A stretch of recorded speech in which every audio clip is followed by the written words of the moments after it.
हाँ, तो नमस्कार मेरे प्यारे बच्चों, कैसे हो आप सभी लोग? उम्मीद करता हूँ बहुत अच्छे होंगे। एक मीटिंग में था बच्चों, इसलिए मुझे थोड़ा-सा लेट हो गया। मैं सोच रहा था कि टाइमिंग आपका बढ़ा दूँ, फिर मैंने बोला कि नहीं, चलो फटाफट से हो जाएगा। तो प्यारे बच्चों जल्दी से लाइव आ जाइए। कुछ मीटिंग वगैरह हो जाती है और बहुत चीज़ें अपने परिवार के हित में होती हैं, तो अपने परिवार के लिए ही कुछ अच्छा हो रहा है, इसलिए मैं मीटिंग में था।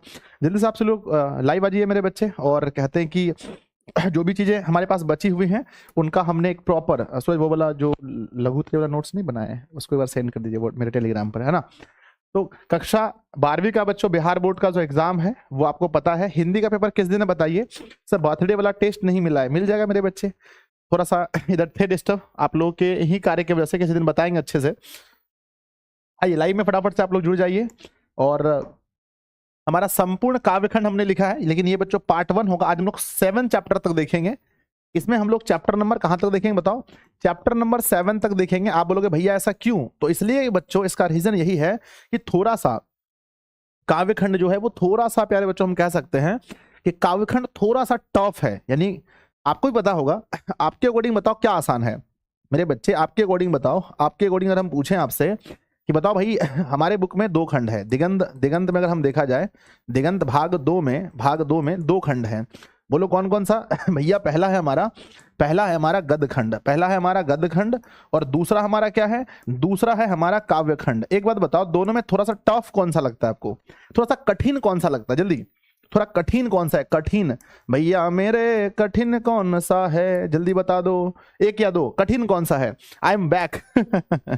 मेरे बच्चे, मैं भी आपके सामने बैक हो चुका हूं। सर गदखंड आसान है। हाँ, ये थोड़ा सा आसान है मेरे बच्चे, ऑब्जेक्टिव की दृष्टि से ये आसान है, और ये थोड़ा सा कठिन है। ये थोड़ा सा कठिन है। अब जल्दी जल्दी मुझे बता दो मेरे प्यारे प्यारे बच्चों, जल्दी बता दो, पेपर कब है? परीक्षा हिंदी की कब है? परीक्षा कब है? जल्दी बताओ, परीक्षा कब है हिंदी का? जल्दी डेट फटाफट कमेंट बॉक्स में लिखेंगे। सर 12वीं कब स्टार्ट होगा? मैंने 25 तारीख को बैच बोला है, न्यू बैच, तो 25 तारीख का वेट कीजिए। ठीक है, जल्दी बताओ स्पीड में कि आपका पेपर कब है? पेपर पेपर सर जी मैं 10वीं भी हूं, कोई बात नहीं है। पेपर कब है? जल्दी बताओ स्पीड में। प्रियांशु जी, राकेश जी, मिंटू जी, अमन कुमार, सतीश है, मनीष जी हैं। सर काव्यखंड थोड़ा सा कठिन है, गद्यखंड थोड़ा आसान है। हाँ बिल्कुल सही बोला आपने, बिल्कुल। सर 7 फैब को है। वाह, वेरी गुड, मस्त मस्त, जबरदस्त, जिंदाबाद। ठीक है ना? चलिए, अब आप लोग प्यारे बच्चों थोड़ा सा अपना प्यार दिखाएंगे। आपका प्यार हमारे प्रति हमेशा रहा है, आज एक बार फिर देखना चाहिए प्यार। आप सभी लोग इस क्लास को विद्यार्थी जी शेयर करेंगे, ठीक है ना? जितना ज्यादा हो सके एक बार सब लोग दम लगा करके शेयर कर दीजिए, सभी व्हाट्सएप पर, सब टेलीग्राम पर, ठीक है ना? सभी लोग बच्चों जहां जहां अपने अपने स्टेटस में, हर जगह शेयर कीजिए, हर जगह प्यारे बच्चों इस क्लास को शेयर कीजिए। और मैं बताना चाहूंगा कि आपका जो टाइमिंग है क्लास का, वो 9 बजे ही ठीक रहता है। तो कल हम लोग मिलेंगे 9 बजे बच्चों ना। आज की क्लास अभी कर रहे हैं, कल कितने बजे मिलेंगे? कल 9 बजे ही मिलेंगे हम लोग। आइए शुरुआत करते हैं मेरे बच्चे। हम बात करते हैं, आज का मोटिवेशन है कि त्याग के बिना कुछ पाना संभव नहीं है। त्याग के बिना कुछ पाना संभव नहीं है, क्योंकि सांस लेने के लिए भी पहले की जो सांसें होती हैं उसको छोड़ना पड़ता है। कमेंट बॉक्स में लिख दीजिएगा, क्या आपने इसके पहले गदखंड का वीडियो देखा है? गदखंड गदखंड पूरा हो गया, गदखंड पूरा हो गया तो एक बार यस लिख करके भेजेंगे भैया, हाँ गदखंड मेरा पूरा हो गया है। जल्दी से, क्या आपने गदखंड की सभी सभी क्वेश्चंस को बहुत अच्छे से पढ़ लिए? गदखंड की जो नोट्स हैं उसको आपने पढ़ लिया, सारे ऑब्जेक्टिव क्लियर हो गए? बच्चों मैं कहता हूं कि चीजें, है ना, किससे होती है? प्रैक्टिस से होती है, सिर्फ वीडियो देखने से नहीं होगा। आप उसको प्रैक्टिस कीजिए, देखिए। और आपको पता है बच्चों हमारा क्या स्टार्ट होने वाला है? हमारा 750 प्लस सीरीज, 750 प्लस सीरीज विद्यार्थी जी हम लोग लेकर के आने वाले हैं। हो सकता है ये कल, है ना, कल ही शुरू हो जाए, क्योंकि मैंने बोला था ये बच्चों हो सकता है कल से ही स्टार्ट हो जाए 750 सीरीज। इसमें हम आप लोग को लगभग 1000 क्वेश्चन कराने वाले हैं। यस, स्टार्ट करते हैं। नहीं किया तो आप लोग प्रैक्टिस कर लेना। मैं एक बार फिर से कहता हूं, जिन भाइयों ने प्रैक्टिस नहीं किया है, पंकज जी, शैलेश जी, रघुवंश जी, सब लोग एक बार प्रैक्टिस कर लोगे, मुझसे वादा करो कि भैया हम लोग जो है गदखंड की वीडियो को देख लेंगे। क्या आप गदखंड की वीडियो देख लेंगे? हाँ लिख कर भेजिए, यस लिख कर भेजिए कि हाँ सर हम लोग गदखंड की वीडियो को देख लेंगे। 1 शॉट बनाए मैंने, 1 शॉट।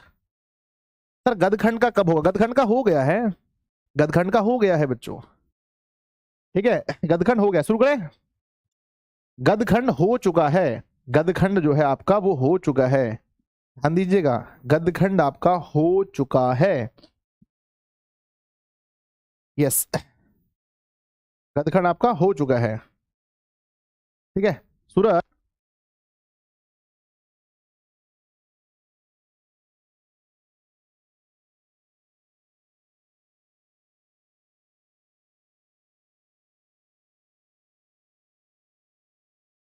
इसको लेके निकलते हैं, चलो ठीक है।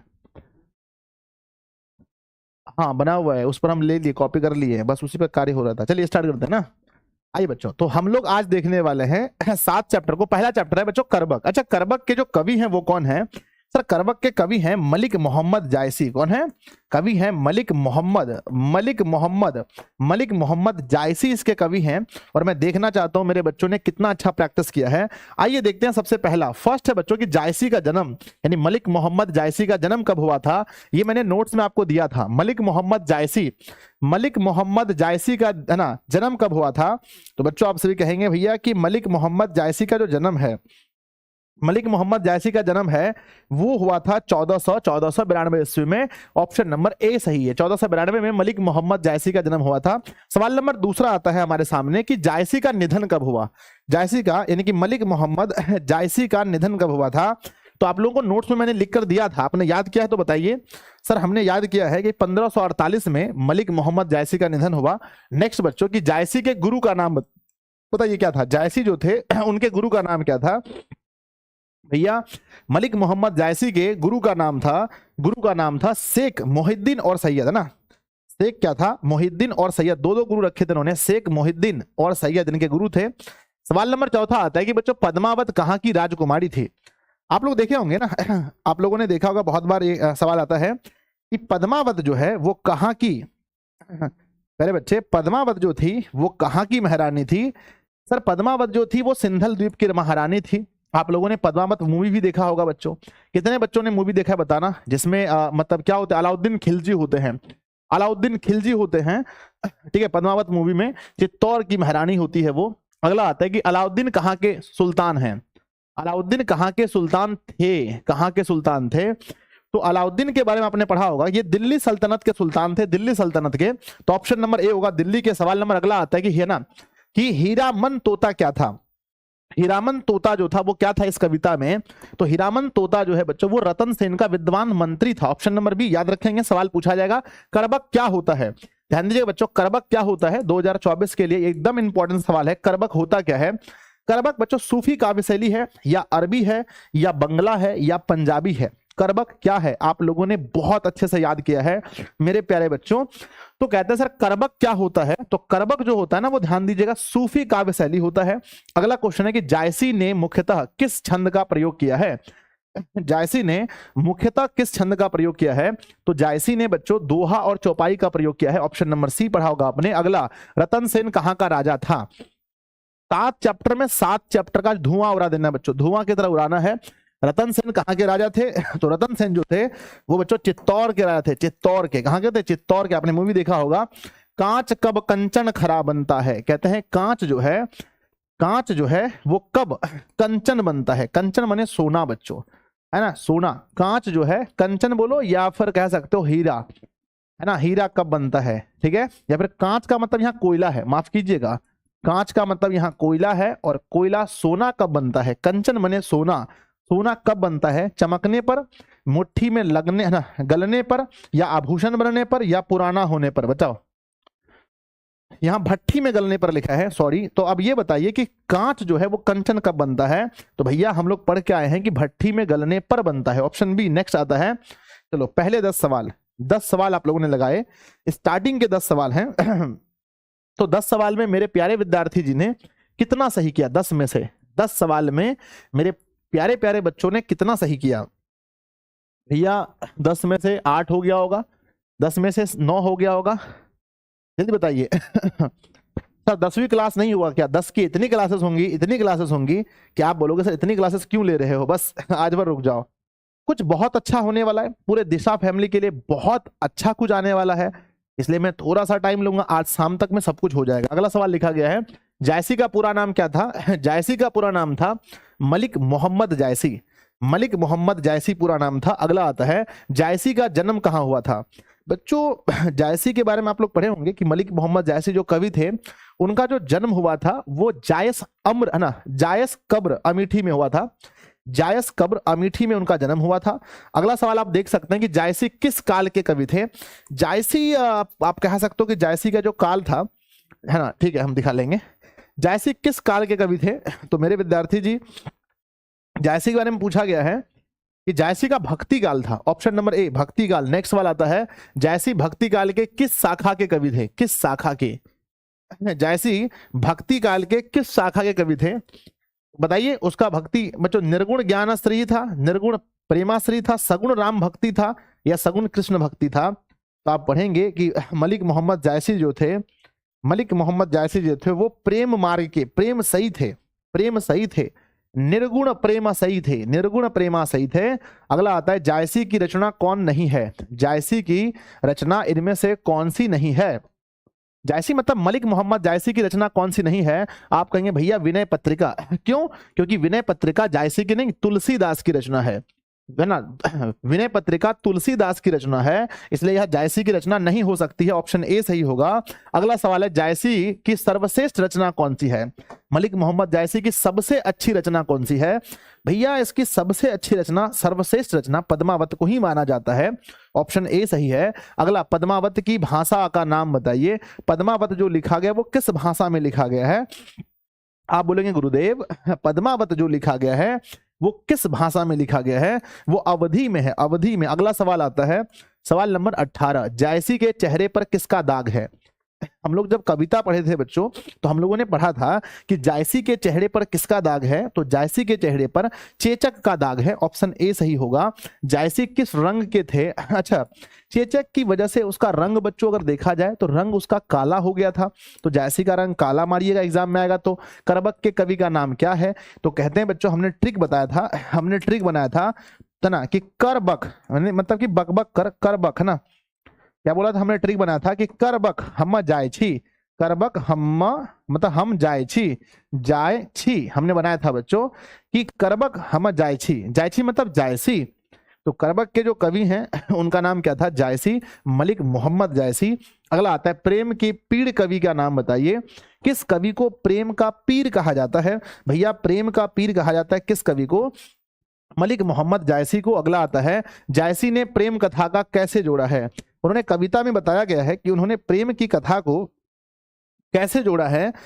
उन्होंने प्रेम की कथा को रक्त के लाई से जोड़ा है, रक्त के लाई से उन्होंने प्रेम की कथा को जोड़ा है। तो बच्चों हम कहेंगे रक्त के लाई से उन्होंने जोड़ा है। जायसी किस लिए कुरूप थे? जायसी कुरूप मतलब होता है जो देखने में खराब हो। जायसी कुरूप किस लिए थे? गुरुजी, जायसी जो थे मलिक मोहम्मद जायसी, उसका एक आंख खराब था, एक आंख था, एक ही आंख से देखते थे। कहते महोदय जायसी जो थे वो आंख के कारण वो क्या थे? देखने में कुरूप थे। अगला आता है, जायसी ने स्वयं को क्या कहा है? जायसी ने स्वयं को क्या कहा है? एक आंख वाला, दो आंख वाला, एक कान वाला, दो नाक वाला, है ना, दो कान वाला। तो आप लोगों ने इतने अच्छे से पढ़े थे, इतने अच्छे से पढ़े, आपको पता होगा। मेरे बच्चे कमेंट बॉक्स में लिखना, मैं सबसे पहला नाम लेना चाहता हूं जिसका आंसर आएगा सर वीवीआई चैप्टर कढ़ाई। हाँ एकदम ऑलमोस्ट वीवीआई है। तो बच्चों जायसी ने अपने आप को एक आंख वाला कहा है कि देखो भाई मेरे एक ही आंख है। अगला सवाल आता है, आम में गंध कब आती है? आपने कविता पढ़ा होगा, जब ही अम्ब डाब ना होई, जब ही अम्ब डाब ना होई, या जब ही आम में मंजर नहीं आता है तो आम के पौधे में आम की सुगंध नहीं आती है। अभी जाकर के आम का पौधा देखोगे वो आम की तरह नहीं महकता है, जैसे उसमें मंजर आ जाता है। मंजर क्या होता है महोदय? मंजर होता है ये पत्तियां हैं, ये पत्तियां हैं, ये पत्तियां हैं। और जैसे यहाँ पर इस तरह से मंजर खिलते हैं, मंजर खिल जाते हैं मंजर, तो अब बच्चों क्या होता है? मंजर आने पर आम का सुगंध आने लगता है। फल लगने पर, फल पक जाने पर, पल्लव लगने पर नहीं सर, आम का सुगंध तब आता है जब मंजरी लगने लगता है। अगला विद्यार्थी जी, विधाता ने समुद्र में कौन सा दोष दिया है? विधाता जो है यानी भगवान ने समुद्र को कौन सा दोष दिया है? कहते हैं गुरुजी बड़ा बनाया है, नहीं ये तो अच्छा बन है, गहरा बनाया है, पानी खरा बनाया है, या फिर लहरदार बनाया है। तो विधाता ने जो है, विधाता ने यानी भगवान ने समुद्र बना तो दिया है बहुत बड़ा, बना तो दिया है बहुत बड़ा, लेकिन उसके पानी जो है वो खारापन है, नमकीन पानी होता है। विद्यार्थी जी पानी खरा होता है। चित्ररेखा के कवि कौन है? चित्ररेखा के कवि है मलिक मोहम्मद जायसी, है ना। सुमेरु पर्वत कहाँ है? कहते हैं सुमेरु पर्वत, इस कविता में आपने पढ़ा होगा, सुमेरु पर्वत आकाश में, धरती पर, पाताल पर या कहीं नहीं। कहते हैं कि जा लगी सुमेरु पर्वत आकाश में। सुमेरु पर्वत कहाँ है? कविता आप पढ़े होंगे तो बच्चों आपको पता होगा कि सुमेरु पर्वत जो है वो आकाश में है, ऑप्शन ए सही होगा। अगला, एक आंख कैसी होती है? कहते हैं एक आंख दर्पण की जैसी, आपने कविता पढ़ी होगी। कहते हैं एक आंख दर्पण की जैसी, दर्पण जैसी, पानी जैसी, शीशा जैसी, मोती जैसी, तो एक आंख दर्पण की जैसी। अगला आता है जायसी ने प्रेम कथा का कैसे कैसे कैसे धोया है? कहते हैं जो प्रेम की कथा है उसको कैसे धोया है? ऑप्शन ए पानी से, दूध से, अमृत से या आंसू से। प्रेम की कथा को मलिक मोहम्मद जायसी ने कैसे धोया है? कहते हैं प्रेम की कथा को आंसू से धोया। किसे धोया? आंसू से धोया, ऑप्शन नंबर डी। अगला आता है कि जायसी ने कविता क्यों लिखा है? कहते हैं कि मैं एक कविता लिख जाता हूं ताकि जमाना मुझे याद रखे। कवि कहते हैं मैं कविता इसलिए लिख रहा हूं कि जमाना मुझे याद रखे। तो बच्चों जगत में पहचान के लिए, धन कमाने के लिए, पद पाने के लिए, राजा को खुश करने के लिए नहीं गुरुजी। जगत में अपना पहचान, संसार में कौन पुरुष धन्य है? संसार में कौन से पुरुष धन है? कृतिवान, धनवान, विद्वान, बलवान। कहते हैं विद्वान ना रहेगा, धनवान ना रहेगा, ना बलवान रहेगा, वही रह पाएगा जिसकी कृतिवान है, ऑप्शन ए। अगला, जायसी के पिता का नाम बताइए। सर पिता, जायसी के जो फादर थे मलिक शेख ममरेज, क्या नाम था उनके फादर का? नाम था मलिक शेख ममरेज। बच्चों 33 नंबर क्वेश्चन चलते हैं, है ना। तो नहीं, शेख मोहिदी, बच्चों माफ कीजिएगा, शेख मोहिदी उनके पिताजी थे, शेख मोहिदी उनके फादर थे। जायसी किस राज्य के थे? सर अभी हमने पढ़ा था कि जायसी जो थे बच्चों वो कहाँ के थे? जायसी जो थे वो उत्तर प्रदेश के थे। कब्र, है ना, अमेठी में। सर है ना मेरे बच्चे, उत्तर प्रदेश में, ऑप्शन नंबर बी। आपको पता है ऑब्जेक्टिव में कितना नंबर लाना है आपको? ऑब्जेक्टिव में मेरे प्यारे बच्चों, मेरे प्यारे सही श्रेणियों, ऑब्जेक्टिव में आपको कितना नंबर लाना है? ऑब्जेक्टिव में 50/50। दुनिया की कोई ताकत नहीं रोक सकती है, क्योंकि अभी तो स्टार्ट किए हैं हम, बस 2-4-5 दिन बचा है, बस जान लगा दीजिए, मेरे साथ में लगे रहिए बच्चों, बस खेला हो जाएगा। कहते हैं रतन सेन किस ग्रंथ के पात्र हैं? तो रतन सेन जो है बच्चों पद्मावत के हैं। कहाँ है? पद्मावत में है रतन सेन। अगला आता है जायसी किस धर्म को मानते थे? हिंदू, ईसाई, सूफी या इस्लाम? जायसी जो थे वो किस धर्म को मानते थे? गुरुजी मलिक मोहम्मद जायसी जो है वो किस धर्म को मानते थे?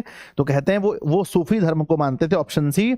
अगला, जायसी ने किस भाषा में रचना की है? अगर इस शब्द, है ना, इस क्वेश्चन को आप नहीं बता पाए तो बच्चों समझिए बहुत बड़ी बात है। जायसी किस भाषा के रचना, है ना, किस भाषा में रचना की है? व्रज में, अवधी में, खरी बोली या गुजराती?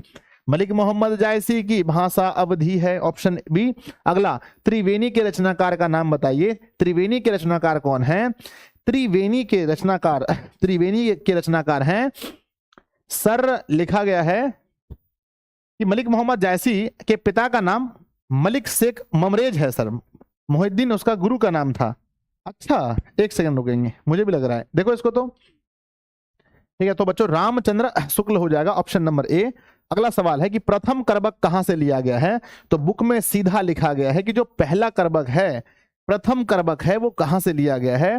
कहते हैं महोदय प्रथम करबक जो है वो लिया गया है पद्मावत के स्तुति से। प्रथम करबक लिया गया है पद्मावत के स्तुति से, और दूसरा करबक लिया गया है उपसंहार से। याद रखिएगा प्रथम कहां से लिया गया है? प्रथम लिया गया स्तुति से, प्रथम लिया गया स्तुति से, और दूसरा करबक कहां से लिया गया है?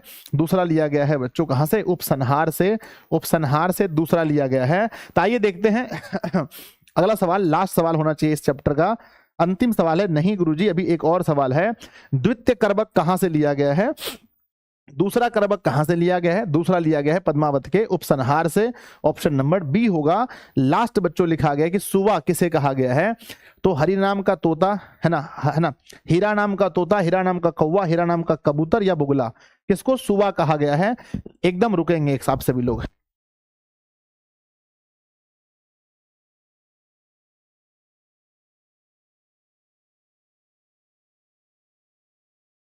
आइए विद्यार्थी जी, हमारा आंसर क्या होगा कि तोता किसको बोला गया है?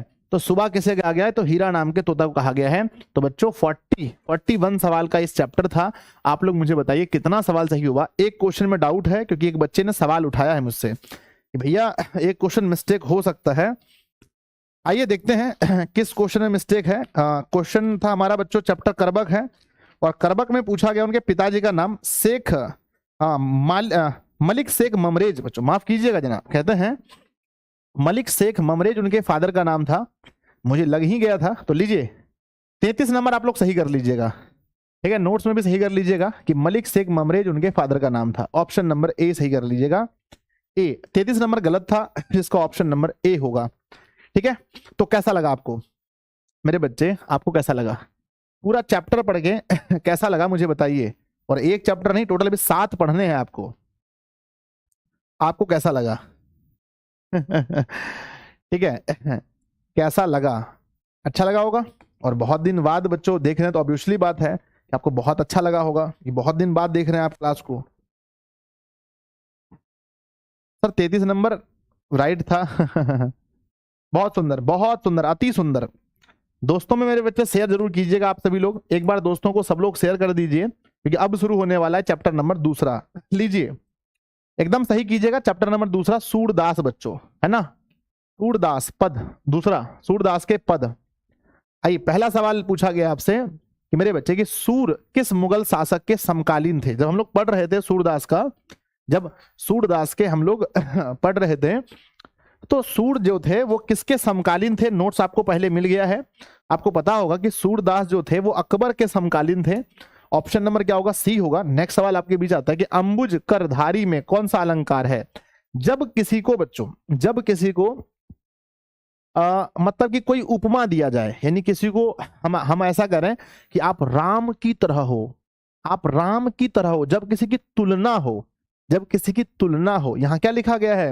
यहां लिखा गया अंबुज कलधारी, यानी अंबुज कलधारी किसी को कहा गया है, यानी किसी की तुलना हुई है। जब भी तुलना हो, याद रखना, जब किसी को कुछ कहा जाए, कुछ कहा जाए, या किसी की उपाधि दी जाए, उपाधि दिए जाए, उपाधि की आपको उपाधि मिल रहा है, तो समझिए उसमें उपमा अलंकार होता है। तो अंबुज कलधारी में कौन सा अलंकार है? तो उपमा अलंकार होगा। अगला है बच्चों की कवल कुसुम फूले, इसमें कौन सा अलंकार है? जब बच्चों एक ही शब्द को, यानी एक ही चीज को 2 बार कहा जाए। ध्यान दीजिएगा, कहते हैं कवक यानी कवल, कवल कुसुम, कुसुम मतलब भी पुष्प होता है, और फूले मतलब है ना, यानी कि आप कह सकते हैं फूल मतलब भी पुष्प होता है।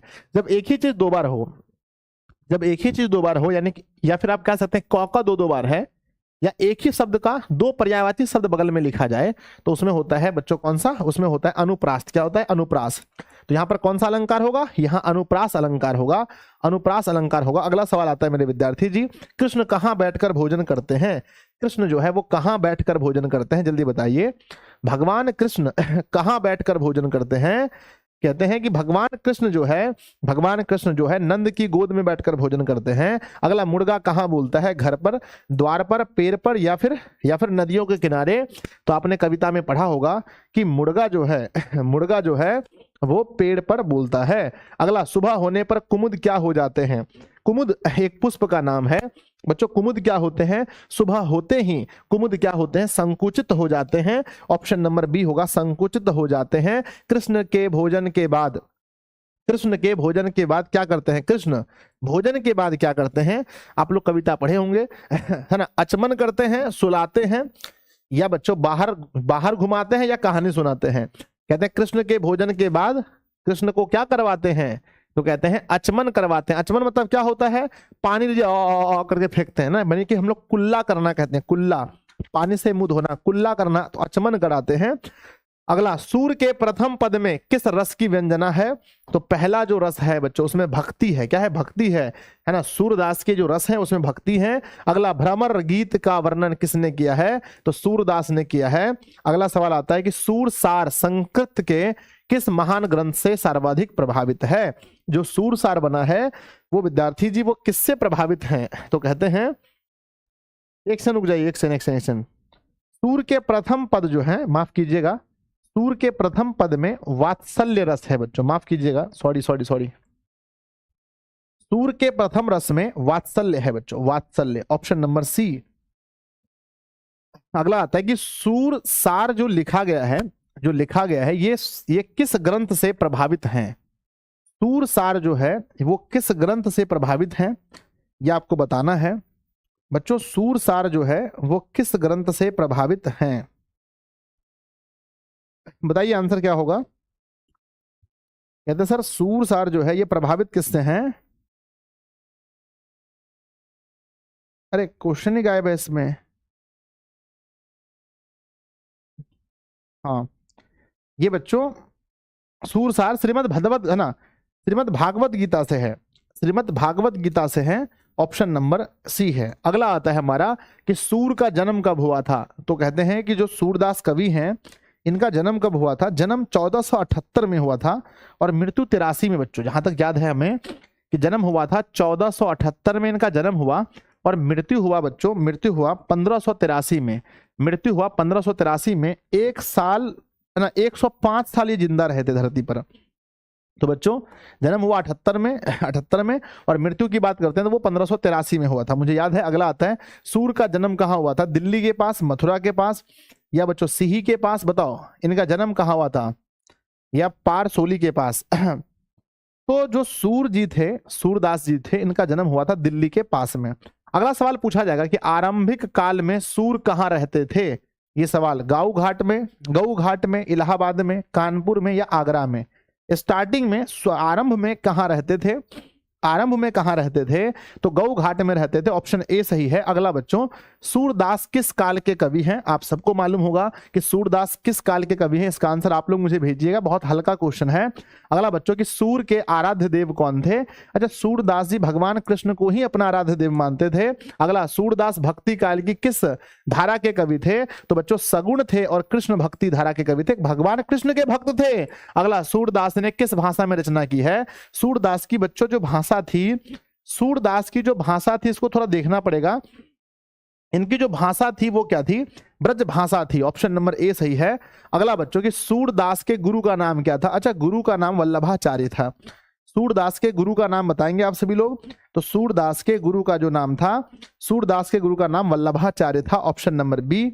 सवाल नंबर 20 है सूरदास के संप्रदाय का नाम क्या था। अच्छा, सूरदास के संप्रदाय, उन्होंने पुष्टि मार्ग की दीक्षा ली थी। सूरदास ने, हम लोगों ने पढ़ा है बच्चों को, उन्होंने पुष्टि मार्ग की दीक्षा ली थी, ऑप्शन ए सही है। सूरदास किस रस के अद्वितीय कवि थे, किस रस के। कहते हैं कि सूरदास जो थे उसमें वात्सल्य रस था, जहां पर प्रेम होता है बच्चों। अगला देखेंगे 22 में सूरदास की कीर्तन मंडली का नाम बताइए। सूरदास की कीर्तन मंडली का नाम, सूरदास की कीर्तन मंडली का नाम क्या था, आप लोग पढ़े होंगे बहुत अच्छे से। सर सूरदास की कीर्तन मंडली, ऑप्शन ए दिया है अष्टछाप, नवधा, रसिक या अष्टयाम। चलिए देखते हैं कोई कंफ्यूजन हो रहा है क्या। तो सूरदास की जो कीर्तन मंडली थी बच्चों, उसका नाम ही अष्टछाप था, नाम अष्टछाप था, अच्छे से याद कर लीजिए, अष्टछाप। अगला आता है सूरदास की रचना कौन सी नहीं है। तो बच्चों कौन सी नहीं है, फिर से वही बात हो गया, सर कौन सी नहीं है। विनय पत्रिका कैसे हो सकता है, विनय पत्रिका मेरे बच्चे, विनय पत्रिका तुलसीदास की रचना है, विनय पत्रिका तुलसीदास की रचना है, इसलिए ये नहीं हो सकता है। तो आंसर लिखेंगे विनय पत्रिका। अगला सवाल आता है कि सूरदास की सबसे महत्वपूर्ण रचना कौन सी है। सूरदास की सबसे महत्वपूर्ण रचना कौन सी है, तो वो है बच्चों सूर सागर, ऑप्शन नंबर सी, सूर सागर। अगला आता है सूर के पद किस पुस्तक से उद्धृत हैं। सूरदास के जो पद हैं वो कहां से लिए गए हैं, सूरदास के जो पद हैं वो कहां से लिए गए हैं। तो बच्चों कहेंगे कि सूरदास के जो पद हैं वो सूर सागर से ही लिए गए हैं, ऑप्शन नंबर ए सही है। अगला सूर ने प्रथम पद में किसे जगाया है। हम लोग तो बहुत अच्छे से पढ़े थे ना। भगवान कृष्ण को कहते हैं कि जग जाइए नंद जी, नंद किशोर जी, नंद के किशोर जी जग जाइए, सुबह हो गया है। तो बालक कृष्ण को जगाए हैं। अगला गायें किस ओर छोड़ना दौड़ रही हैं। गायें जो है सुबह सुबह होने पर जो गाय होती हैं वो किस ओर दौड़ रही हैं, बछड़े की ओर, खेत की ओर, नदी की ओर या जंगल की ओर। तो गायें जो हैं बच्चों वो बछड़े की ओर दौड़ रही हैं, ऑप्शन ए सही है। सूर क्या मांगते हैं कहते हैं भगवान कृष्ण से, हे भगवान कृष्ण जूठन दीजिए मिठाई मुक्ति या धन। कहते हैं हे भगवान कृष्ण मुझे जूठा दे दीजिए, अपना जूठन दे दीजिए। अगला आता है प्रथम पद में कवि ने बालक कृष्ण को किस किस समय की सूचना दी है। तो प्रथम पद में जो कवि हैं वो बालक कृष्ण को किसकी सूचना देते हैं? कहते हैं सुबह हो गया है, सुबह सुबह होने की ऑप्शन नंबर बी। अगला आता है प्रथम में सूर्य ने कृष्ण से क्या कहा है। प्रथम में है ना सूर्य ने कृष्ण से क्या कहा है? जगिए या सोइए या खेलिए या पढ़िए। तो पहले पद में सूरदास जी भगवान कृष्ण को क्या कहते हैं कि हे भगवान कृष्ण जग जाइए, जग जाइए। तो जगिए कहते हैं, ऑप्शन नंबर ए सही है, जगने के लिए कहते हैं। सूरदास के विषय में पाठ्य पुस्तक में किस समीक्षक की उक्ति प्रस्तुत की गई है? सूरदास के बारे में किसने कुछ कहा है? तो प्यारे बच्चों सूरदास के बारे में जो कहने वाले हैं वो कौन है? सूरदास के बारे में हजारी प्रसाद द्विवेदी जी ने कहा है। हजारी प्रसाद द्विवेदी जी ने कहा है। ऑप्शन नंबर क्या होगा? बी हो जाएगा। अगला आता है हजारी प्रसाद द्विवेदी ने के अनुसार सूरदास के पीछे पीछे अलंकार शास्त्र कैसे दौड़ता है? यानी सूरदास के पीछे पीछे जो अलंकार शास्त्र होते हैं वो कैसे दौड़ता है? आप लोग तो पढ़े होंगे। ऑप्शन ए आंख मूंदकर, हाथ जोड़कर, सिर झुकाकर या हंसते हुए। बताइए हजारी प्रसाद द्विवेदी के अनुसार सूरदास के पीछे पीछे अलंकार शास्त्र कैसे दौड़ता है? तो आंसर लिखेंगे कि सूरदास के पीछे पीछे अलंकार शास्त्र जो है वो हाथ जोड़कर दौड़ता है। ऑप्शन नंबर बी होगा, हाथ जोड़कर दौड़ता है। ठीक है ना। सवाल नंबर अगला आता है सूरदास वल्लभाचार्य से दीक्षित कब हुए थे? यानी सूरदास ने दीक्षा कब ली थी? बच्चों अनुमान लगाया जाता है कि 1509 और 10 में इन्होंने दीक्षा ली थी। सवाल नंबर अगला आता है सुबह होने पर कमल क्या हो जाते हैं? सुबह होने पर कमल के जो फूल हैं वो क्या हो जाते हैं? बताएंगे आप लोग। खिल जाते हैं, मुरझा जाते हैं, गिर जाते हैं या फिर लाल हो जाते हैं? बच्चों सुबह होने पर कमल का क्या होता है? भैया सुबह होने पर कमल क्या होते हैं? खिल जाते हैं। अगला सवाल आता है सुबह होने पर चांद कैसा होता है? तो इस कविता में कहते हैं सुबह होने पर चांद उगने लगता है, चमकने लगता है, मलिन हो जाता है या दिखाई नहीं पड़ता है। बच्चों कहते हैं कि सुबह होते ही चांद उगता नहीं है, चमकता नहीं है, सुबह सुबह पर मलिन हो जाता है। ऑप्शन नंबर सी याद रखिएगा, मलिन हो जाता है। हिंदी साहित्य का सूर्य किसे कहा जाता है? It is very important. ये सवाल साइंस वाले में आ जाए, कॉमर्स वाले में या आर्ट्स वाले में 2024 में पक्का है। 1 नंबर पक्का कर लीजिए, पक्का फिक्स है कि हिंदी साहित्य का सूर्य किसे कहा जाता है। तो याद रखिएगा मेरे प्यारे बच्चों, मेरे सुकूनों, हिंदी साहित्य का सूर्य कहा जाता है। हिंदी साहित्य का सूर्य कहा जाता है किसे? तो सूरदास को हिंदी साहित्य का सूर्य माना जाता है। अगला समाप्त हो गया। ये था आपका चैप्टर नंबर 2 और मुझे पूरा भरोसा है मेरे प्यारे विद्यार्थी जी ने 36 में से कितना सही किया, जल्दी बताओ। 36 में से 36 सर। यस, बहुत सुंदर, बहुत अच्छे। ठीक है, तो 2 चैप्टर रिवाइज हो गया। बहुत अच्छा लगा होगा आप लोगों को, बहुत सुंदर लगा होगा मेरे बच्चे। आप लोग कहते हैं गुरुजी नोट्स कहाँ मिलेगा? नोट्स आपको व्हाट्सएप ग्रुप पर मिलेगा। कहाँ मिलेगा नोट्स बच्चों? व्हाट्सएप पर मिलेगा। व्हाट्सएप पर तुरंत आपको मिलता है।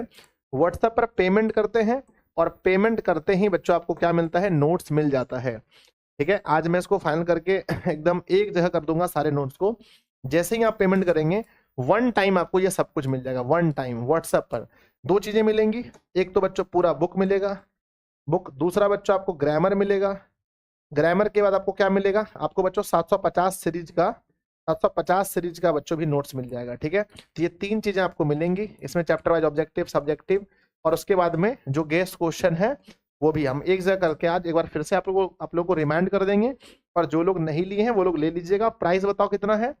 प्राइस कितना है इस बार? प्राइस बच्चों यानी कि फी कितना रखा गया? गुरु दक्षिणा फी सर इसको 99 रुपए को क्या बोलेंगे? गुरु दक्षिणा ही तो कहेंगे, है ना। इसको नोट कीजिए, क्लास के बाद कॉल कर लीजिएगा 7700879453। ठीक है, क्लास के बाद कॉल कर लीजिएगा 6201320598। क्लास के बाद कॉल कर लीजिएगा, आपको मिल जाएगा।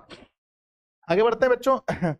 आगे बढ़ते हैं तीसरा में। सर फ्री नहीं दीजिएगा, नहीं बच्चों, फ्री होने से क्या होता है ना, प्रॉब्लम हो जाती है।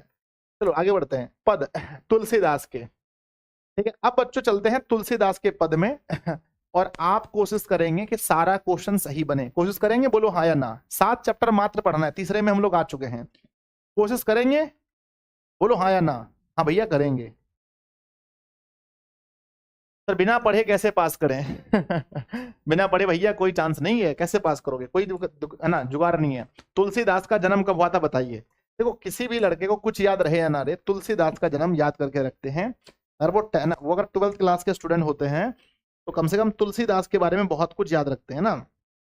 चलिए तुलसीदास के बारे में अगर कहा जाए बच्चों की, उनका जन्म कब हुआ था, तो 1543 ईस्वी में तुलसीदास का जन्म हुआ था। बच्चों कहाँ हुआ था, तो कहते हैं कि राजापुर बांदा उत्तर प्रदेश। तुलसीदास का भी जन्म कहाँ हुआ था, तो राजापुर बांदा उत्तर प्रदेश में हुआ था। तुलसीदास का निधन कब हो गया था, निधन 1623 में निधन हो गया था। अगला बच्चों, तुलसीदास का मूल नाम क्या था। अच्छा, तुलसीदास को क्या कहा जाता था, हम लोग कविता में पढ़े थे कि सॉरी कविता में नहीं, कवि परिचय में पढ़े थे कि तुलसीदास को राम बोला भी कहा जाता। हाँ, ऑप्शन दिया गया है बच्चों, राम बोला, श्याम बोला, राघव बोला या फिर तुलसीदास। तो तुलसीदास का मूल नाम क्या था, तो बच्चों तुलसीदास का मूल नाम तुलसीदास थोड़ी होगा, उसका नाम क्या होगा, राम बोला। ऑप्शन नंबर ए सही है। अगला बच्चों, तुलसी की माँ का नाम क्या था। अच्छा तुलसी की माँ का नाम है ना, तुलसी का माँ का नाम हुसली था बच्चों, जहां तक मुझे याद है हुसली उनकी माता का नाम था। अगला वह है ना, वरवय रामायण किसकी रचना है, तो वरवय रामायण की रचना है बच्चों Tulsidas, sorry Tulsidas. Option number B होगा तुलसीदास। अगला सवाल आता है कि कलिकाल कैसा है, कहते हैं कलिकाल कराल है। कलिकाल कराल है बच्चों, कलिकाल जो अभी समय आने वाला है कलिकाल का, वो क्या है, कलिकाल कैसा है, कलिकाल विद्यार्थी जी कराल है। ऑप्शन नंबर ए होगा। अगला सवाल है, तुलसी के पिता का नाम बताओ क्या था। अच्छा, तुलसीदास के जो पिता थे उनका नाम हम लोगों ने पढ़ा था बच्चों क्या था, राम प्रवेश था, आत्म राम दुबे, श्याम राम दुबे या कृष्ण दुबे, तो कहते हैं उनका नाम था Atmaram Dubey. Option number B होगा। तुलसीदास के पद कहां से लिए गए हैं, तुलसीदास के पद बच्चों देखो, विनय पत्रिका तो उसकी रचना है, विनय पत्रिका उनकी रचना है बच्चों, लेकिन अब ये कंफर्म करना पड़ेगा कि तुलसी के जो पद हैं, तुलसी के जो पद हैं वो विनय पत्रिका से ही लिए गए हैं बच्चों, माफ कीजिएगा, विनय पत्रिका से ही लिए गए हैं। Vinay Patrika, option number B, Vinay Patrika से लिए गए हैं। अगला सवाल आता है, तुलसी को किस दासी ने पाला था। अच्छा, हम लोगों ने बहुत सुंदर से याद किया था कि तुलसीदास को पालने वाली दासी का नाम था बच्चों चुनिया। क्या नाम था, चुनिया, याद रखिएगा। इंपॉर्टेंट सवाल है 2024 के लिए, इसको ठप्पा लगा लीजिए इस सवाल में। अगला आता है, तुलसी राम के द्वार पर कब गए थे, तो तुलसी जो है राम के द्वार पर कब गए थे, भोर पर गए थे, भोर पर। अच्छा बोलो, असली मजा कब आएगा गुरुजी, असली मजा तब आएगा जब बोर्ड एग्जाम का पेपर सॉल्व करेंगे। बताओ असली मजा कब होगा, असली मजा कब आएगा, जब हम लोग बोर्ड एग्जाम का, जब विद्यार्थी जी बोर्ड एग्जाम का क्या सॉल्व करेंगे, जल्दी बताओ सर, पेपर सॉल्व करेंगे। असली मजा तब आएगा जब हम लोग बैठ करके बोर्ड एग्जाम का पेपर सॉल्व करेंगे 7 तारीख को ना, ये असली मजा उसी दिन आने वाला है। ठीक है, अगला सवाल लिखा गया बच्चों कि तुलसी के दीक्षा गुरु कौन थे। अच्छा, 2 गुरु थे बच्चों, एक तो शिक्षा गुरु थे, एक तो दीक्षा गुरु थे। तो याद रखना है आपको कि तुलसी के जो दीक्षा गुरु थे, जिससे उन्होंने दीक्षा ली थी, वो बच्चों नरहरि सिंह, कौन थे, नरहरि दास थे। कौन थे, नरहरि दास उनके दीक्षा गुरु थे। और शिक्षा गुरु की बात करते हैं, अच्छा सॉरी, कवितावली किसकी रचना है, कवितावली किसकी रचना है, कवितावली तुलसीदास की रचना है। ऑप्शन नंबर बी होगा। अगला सवाल है, तुलसी के शिक्षा गुरु कौन थे।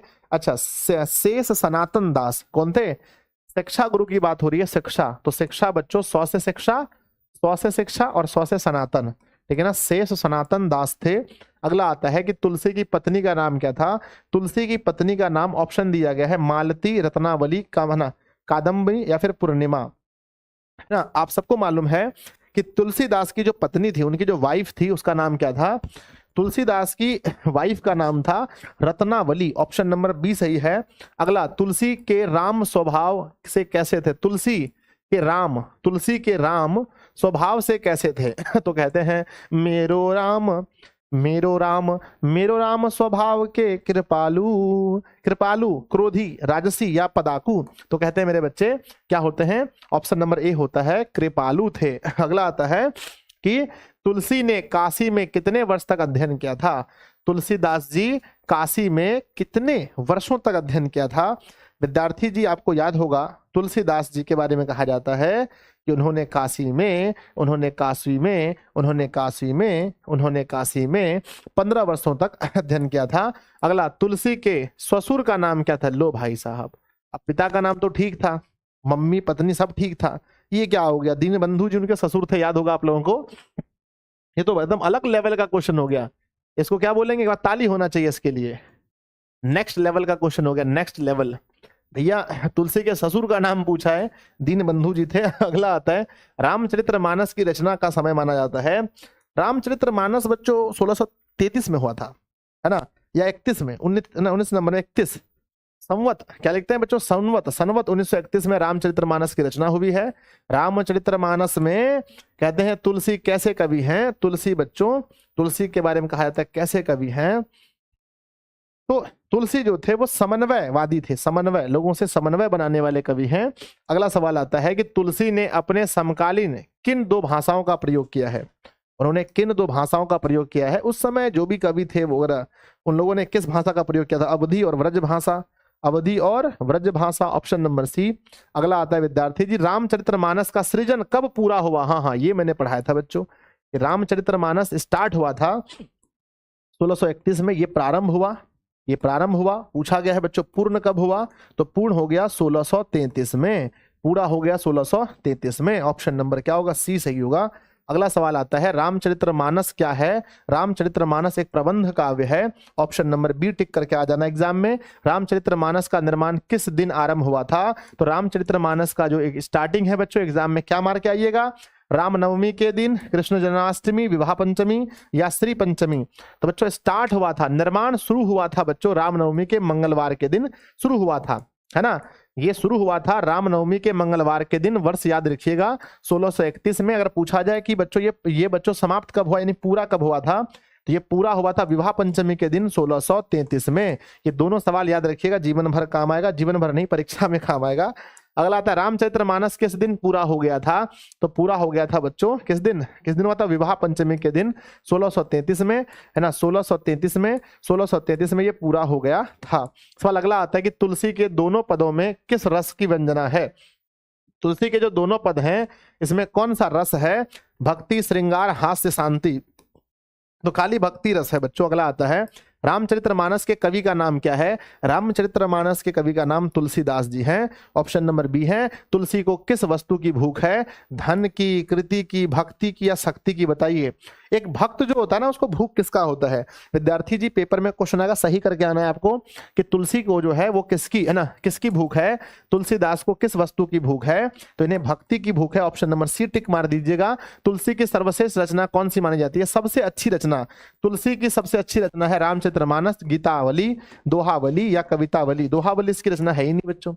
तो तुलसी की कौन सी रचना को सबसे अच्छा माना जाता है? सबसे अच्छा तो तुलसी की रामचरितमानस को ही सर्वश्रेष्ठ रचना माना जाता है। अगला आता है, तुलसी को किसका अवतार कहा गया है? मेरे बच्चे ध्यान रखिएगा, ऑप्शन ए दिया गया है, वेद व्यास, वाल्मीकि, शंकर या वल्लभाचार्य। किसका अवतार माना गया है? तो तुलसी को वाल्मीकि का, जिन्होंने रामायण लिखा है, वाल्मीकि का जिन्होंने क्या लिखा है? रामायण लिखा है, इसका प्यारे बच्चों अवतार मानते हैं। अगला, विनय पत्रिका किस भाषा में लिखा गया है? आपको पता है मेरे बच्चे कि उन्होंने उस समय अवधी भाषा का और व्रज भाषा का प्रयोग हुआ था, लेकिन विनय पत्रिका लिखा गया था ब्रज भाषा में इसको लिखा गया था। याद रखिएगा, बहुत इंपॉर्टेंट सवाल है, लिख दीजिए सवाल में MVVI, ये सवाल पक्का आएगा बच्चों। MVVI सवाल है ये कि विनय पत्रिका किस भाषा में लिखा गया? व्रज भाषा में। रामचरितमानस पूछा जाएगा, रामचरितमानस बच्चों ये भी लिखिएगा, MVVI है ना। रामचरितमानस बच्चों लिखा गया है अवधी भाषा में।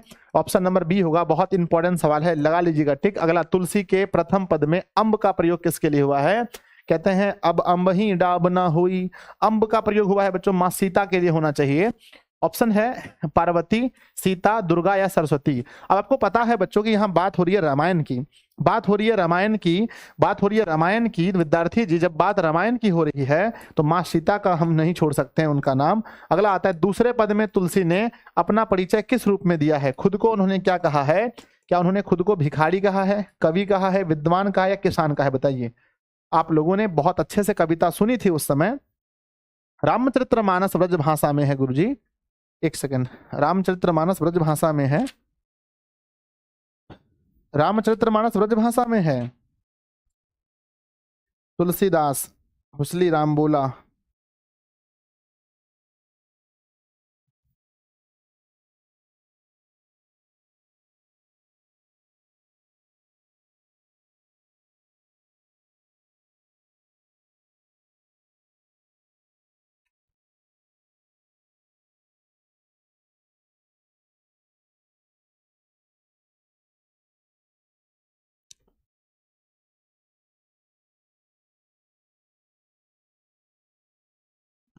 देखना पड़ेगा ना,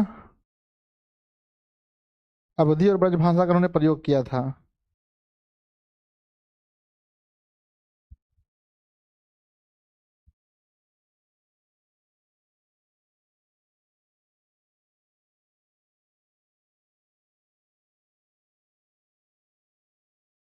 देखना एक बार इसको बच्चों। एक बच्चा कह रहा है सर रामचरितमानस ब्रज भाषा में है, एक बच्चा कहना है कि सर रामचरितमानस ब्रज भाषा में है।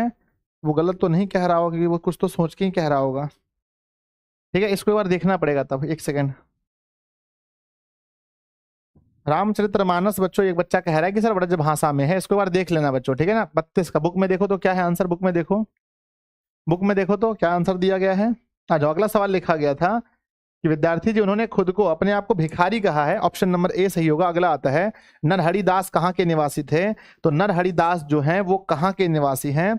बच्चों कहते हैं कि नरहरिदास जो हैं, नरहरिदास जो हैं वो कहाँ के निवासी हैं? तो सुकर खेत के थे। तो बच्चों सुकर खेत के हैं, ऑप्शन ए। अगला आता है, तुलसीदास ने अपने शिक्षा गुरु के साथ कहाँ अध्ययन किया था? अच्छा, काशी में ना। तुलसीदास ने पूछा गया है बच्चों कि तुलसीदास ने अपने शिक्षा गुरु के साथ अध्ययन कहाँ किया था? तो काशी में उन्होंने क्या किया था? अध्ययन किया था। अगला आता है बच्चों कि तुलसी का काव्य मध्यकालीन उत्तर भारत का सर्वश्रेष्ठ प्रामाणिक संदर्भ कोश है। उपरोक्त कथन किसका है? किसने ऐसा कहा था? ऐसा किसने कहा था कि तुलसी का काव्य मध्यकालीन उत्तर भारत का सबसे प्रामाणिक संदर्भ कोश है? ऐसा कहने वाले व्यक्ति कौन थे? तो तुलसीदास के बारे में कहने वाले विश्वनाथ त्रिपाठी जी थे। ऑप्शन नंबर, अच्छा सॉरी, विश्वनाथ त्रिपाठी जी हैं, ऑप्शन नंबर बी में। अगला सवाल लिखा गया है 38 नंबर में, पाठ्य पुस्तक में तुलसीदास के संदर्भ में किस समीक्षक की पंक्ति है?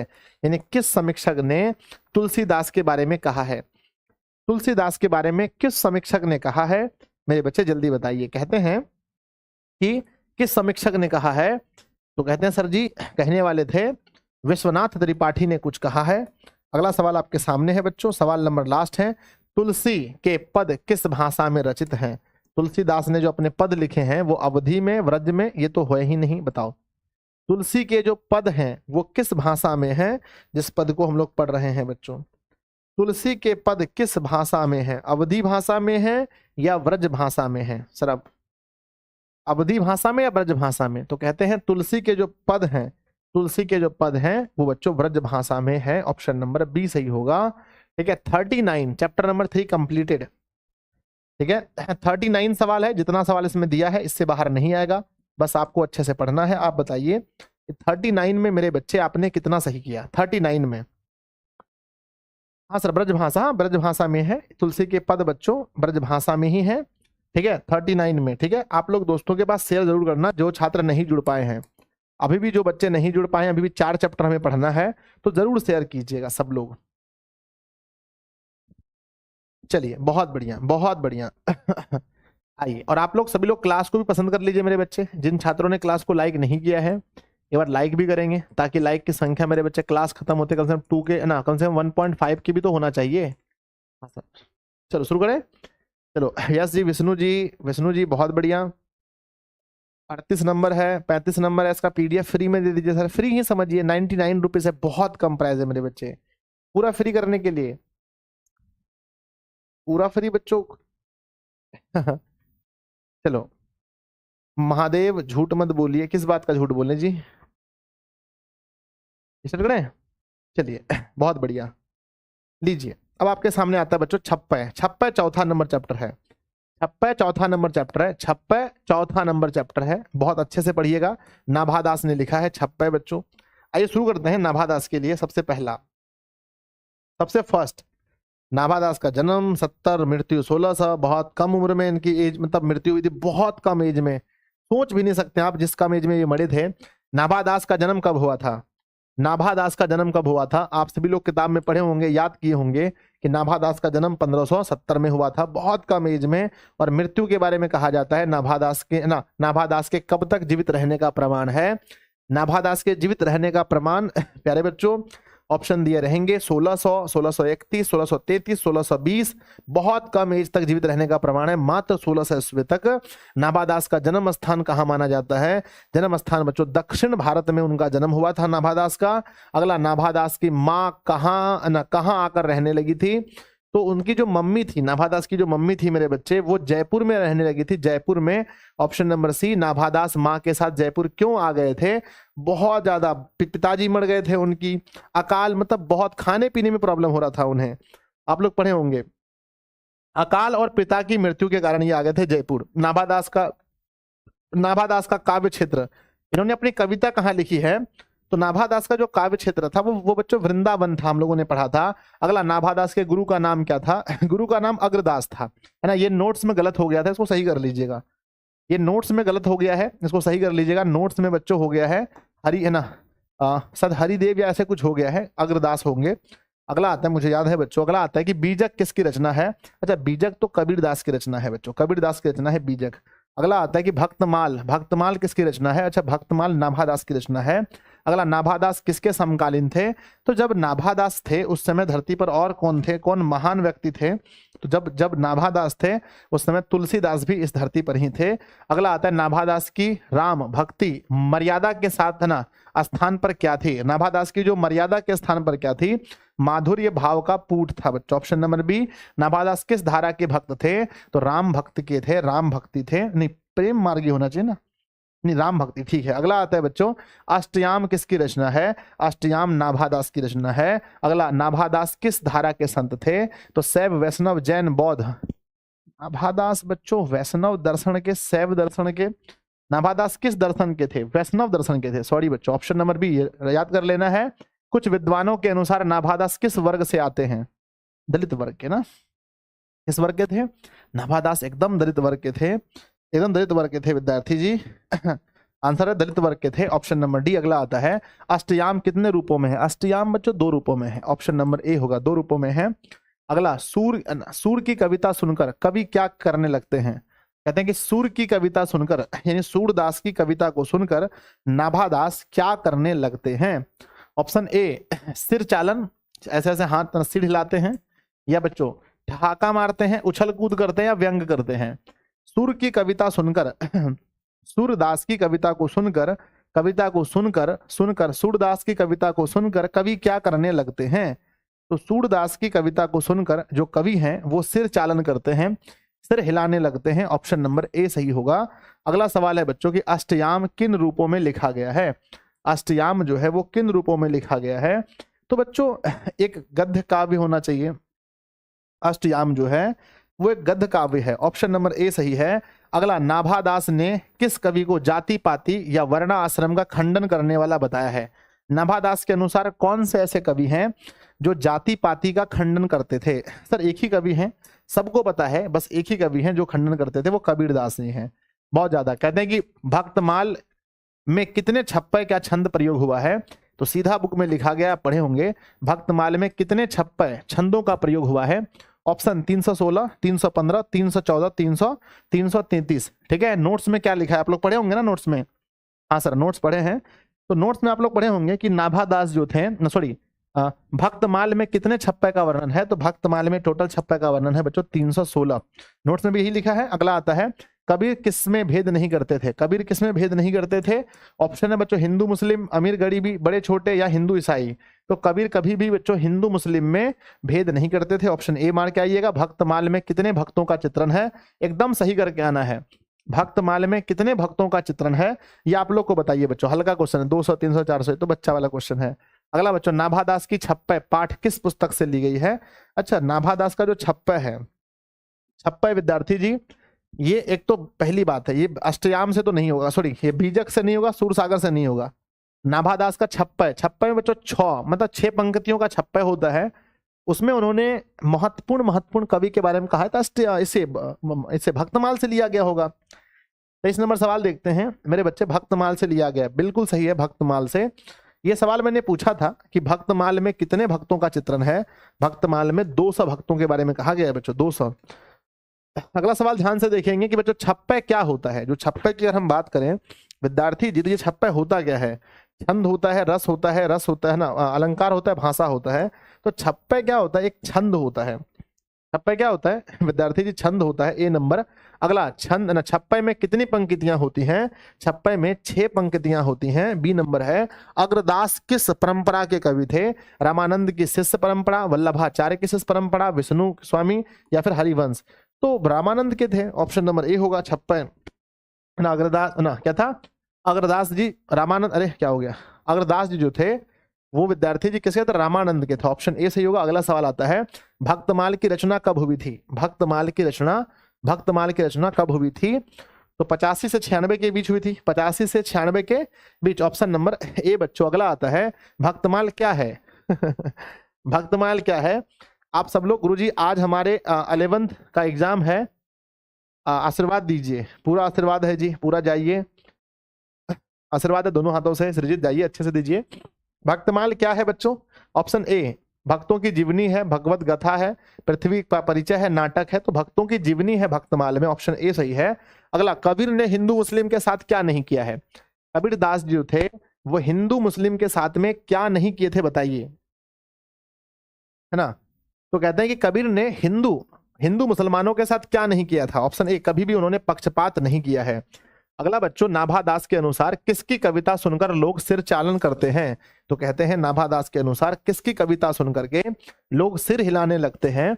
महोदय, सूरदास की कविता को सुनकर के। कहते हैं भक्तमाल किस छंद में रचा गया है? तो भक्तमाल जो है वो बच्चों दोहा में है, दोहा नहीं, चौपाई, छप्पय छप्पय छप्पय, भक्तमाल छप्पय में लिखा गया है ना? 31 का सी होना चाहिए। भक्तमाल विद्यार्थी जी किस में लिखा गया है? तो भक्तमाल जो है वो छप्पय में लिखा गया है, छप्पय में, ऑप्शन नंबर क्या होगा? सी। अगला आता है, कबीर ने किसे अधर्म कहा है? तो कहते हैं बच्चों कि कवि ने भक्ति विमुख को, यज्ञ विमुख को, तपस्या विमुख को या फिर पूजा विमुख को, किसको कवि ने क्या कहा है ना? कहते हैं कि अधर्म किसे कहा है? तो कहते हैं जो भक्ति से विमुख होते हैं, जो भक्ति विमुख होते हैं उसे अधर्म कहा गया है, भक्ति विमुख को अधर्म कहा गया है, यानी जो व्यक्ति भक्ति से विमुख हो जाता है। अगला सवाल आपके सामने आता है, किसके सामने योग यज्ञ तुच्छ है? यानी किसके सामने योग करना और यज्ञ करना छोटा सा है, एकदम तुच्छ के समान है? तो कहते हैं भजन के सामने, पूजा के सामने, तपस्या के सामने, दाना के सामने। दाना नहीं बच्चों, दान होना चाहिए, दान के सामने। किसके सामने यज्ञ जो है वो तुच्छ के समान है? आप कहेंगे सर किसके सामने? तो आप कह सकते हैं किसके सामने तुच्छ के समान है विद्यार्थी जी? तो आंसर होगा हमारा किसके सामने बताइए? आंसर होगा पूजा के सामने, ये सब तुच्छ है। अगला देखेंगे, नाभादास किनके प्रशिष्य थे? नाभादास किसके प्रशिष्य थे? तो नाभादास बच्चों प्रशिष्य थे किसके? कृष्ण पेयाहरि रविदास के। किसके प्रशिष्य थे नाभादास? किसके प्रशिष्य थे? तो कहते हैं सर वो कृष्णदास पेयाहरि के थे। अगला, सूर की कविता कौन सुन सकेंगे? विमल बुद्धि वाले, गहन ज्ञान वाले, वेद पढ़ने वाले या यज्ञ कराने वाले? बताइए। सूरदास की कविता को कौन सुन पाएंगे? सर संपूर्ण कार्य ना क्लास एक ही में खत्म कर दीजिए, कोशिश करेंगे बच्चों, लेकिन हम एक के लिए नहीं आए हैं आज। कहते हैं कि सूर की कविता कौन सुन सकते हैं? तो सूर की कविता को जो विमल बुद्धि वाले लोग हैं, अच्छी बुद्धि वाले, वही सुन सकते हैं। भक्तमाल में नाभादास के सील सोच आदि का नाम का क्या नाम है? सील नाम क्या लिखा है? जो सील सोच है, सील सोच जो है भक्तमाल में नाभादास की, उसको क्या कहा गया है? ऑप्शन ए दर्पण, चित्र, प्रमाण या सबूत? तो कहते हैं सर ये सबूत प्रमाण तो नहीं हो सकता है। सील सोच को दर्पण कहा गया है, सील सोच को दर्पण कहा गया है। अगला बच्चों, नाभादास किस काल के कवि हैं? तो उसमें भी भक्ति ही था ना, 37 नंबर की बात करते हैं। तो नाभादास के समय में क्या होगा, भक्ति ही होगा, तो बच्चों भक्ति काल होगा। चलिए अंतिम सवाल देखते हैं, वर्णाश्रमी और षड दर्शनी से कबीर ने क्या नहीं रखा। कहते हैं कि जो वर्णाश्रमी था, जो कि वर्ण यानी कि लोग बटे थे वर्ण में, ये जाति वो जाति ऐसा वो है ना, और षड दर्शनी और दर्शन 6 थे उस समय, षड दर्शनी से कबीर ने क्या नहीं रखा, कानी, प्रेम, वेड़ या अंतर। ध्यान दीजिएगा, बहुत प्यारा सा ये कविता का लाइन उठाया गया है। कहते हैं वर्णाश्रमी और षड दर्शन से कवि ने कभी भी कानी नहीं रखा बच्चों, कानी नहीं रखा, संबंध नहीं रखा। ऑप्शन नंबर 1 कानी मतलब क्या बोल रहे हैं, उस पर कान उन्होंने नहीं दिया, सुना ही नहीं उनकी बातों को, तो कानी होगा ऑप्शन नंबर ए बच्चों। ठीक है, तो ये हमारे पास 38 सवाल थे जिनों का जवाब आप लोगों ने सुना। आप लोग बताइए 38 में से किन का जवाब आप लोग, कितने का जवाब आपको बहुत सुंदर से आता था कि भैया हमको पहले से ही सारे सवाल याद थे, बहुत सुंदर तरीके से अच्छे से याद थे। जल्दी बताओ कितने सवाल ऐसे थे जिनका आपको बहुत अच्छे से पहले से ही आंसर मालूम था। वर्णाश्रमी और षडदर्शनी से कबीर ने क्या नहीं रखा है, तो कबीर ने कानी नहीं रखा है। आइए बच्चों देखते हैं नेक्स्ट आता है हमारे पास चैप्टर नंबर 4। 3 चैप्टर खत्म हो चुका है, चैप्टर नंबर 4, 5, 6, 7, बस 7 चैप्टर आज करने हैं। चलिए चौथा स्टार्ट करें, चौथा शुरू करें यस सर। इतना फास्ट मत करवाइए, आइए स्टार्ट करते हैं ना। आइए बच्चों चैप्टर नंबर 4, चैप्टर का नाम क्या है, कवित भूषण ने कवित। आइएगा एक एक सवाल को लगाएंगे। बच्चों पूछा गया कि कवित है क्या, छंद है, अलंकार है, रस है या बिंब है। कवित के बारे में पूछा गया, कवित है क्या चीज, कवित क्या है, तो कवित अपने आप में एक छंद है बच्चों। ऑप्शन नंबर 1 कवित छंद है। पूछा गया है कि कवित पाठ के कवि कौन है, तो हमने बताया था ट्रिक, हमने बोला था ट्रिक। आज के बच्चे क्या कहते हैं, आज के बच्चे कहते हैं कविता गया भूसा में। कहाँ गया, कविता कहाँ गया, कविता गया भूसा में, कविता गया भूसा में। इसका मतलब ये हुआ कविता का मतलब है कवित, कविता का मतलब है कवित, और भूषा का मतलब क्या है, भूषण। तो विद्यार्थी जी अगर आपसे पूछा जाए कि कवित के कवि कौन है, कवित के कवि कौन है, तो आप कहेंगे सर कवित के कवि हैं भूषण। अगला सवाल आता है कि भूषण का जन्म बताइए, कवित जो है भूषण का जन्म बताइए। आप कहेंगे सर भूषण का जो जन्म है वो 1613 ईस्वी में हुआ था। अगला भूषण के पिता का नाम क्या था, रत्नाकर त्रिपाठी। बच्चों क्या नाम था, रत्नाकर त्रिपाठी इनके पिताजी का नाम था। अगला आता है कवित में किस रस की व्यंजना है, यानी किस रस में कवित लिखा गया है, कवित चैप्टर जो है वो किस रस में लिखा गया है। तो बच्चों कवित चैप्टर में महाराज छत्रसाल है ना, महाराज छत्रसाल के बहादुरी के बारे में, और एक है 2 व्यक्ति के वीरता के बारे में लिखा गया है, वीरता। तो ऑप्शन नंबर बी होगा वीर के बारे में। अगला सवाल आता है भूषण ने किस भाषा में रचना की है, जो भूषण है उन्होंने किस भाषा में रचना की है। तो देखो गुजराती तो होगा नहीं, मैथिली तो होगा नहीं, व्रज भाषा या अवधी भाषा। तो भूषण कवि भूषण की जो रचना है वो किस भाषा की है, तो बच्चों ये व्रज भाषा की है, ऑप्शन ए। भूषण के श्रयदेव कौन थे, श्रयदेव कौन थे भूषण के श्रयदेव कौन थे, शिवाजी और छत्रसाल, मुगल और अंग्रेज, राणा प्रताप या टीपू सुल्तान। आप सभी लोग पढ़े होंगे इस कविता में 2 व्यक्ति के बारे में, 2 व्यक्ति के बारे में कहा गया है। मेरे बच्चे वो कौन कौन से व्यक्ति हैं, पहला है नंबर 1 पर आते हैं शिवाजी और छत्रसाल, ऑप्शन ए होगा। अगला बच्चों देखते हैं कि भूषण रीति काल के किस धारा के कवि हैं, भूषण जो है वो रीति काल के किस काव्य धारा के कवि हैं। तो रीति काल के रीतिबद्ध, रीति सिद्ध, रीति मुक्त या इनमें से कोई नहीं।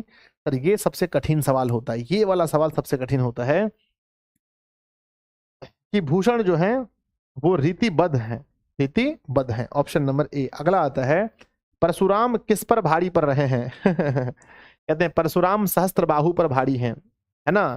कहते हैं परशुराम जो है वो सहस्त्र बाहु पर भारी है, ऑप्शन ए सही है। अगला सवाल बच्चों शिवाजी भूषण किसकी रचना है, शिवाजी भूषण जो है वो भूषण की ही रचना है। भूषण ने वारी वाग्नी की तुलना किससे की है, तो वारी वाग्नी की तुलना की है शिवाजी से, छत्रसाल से, अंग्रेज से या मुगल से। तो हमने जो कविता पढ़ा था, हमने क्या पढ़ा था, कि भूषण ने वारी वाग्नी की तुलना जो वारी वाग्नी है इसकी तुलना किससे की है? तो भूषण ने वारी वाग्नी की जो तुलना की है बच्चों वो शिवाजी से की है, ऑप्शन ए।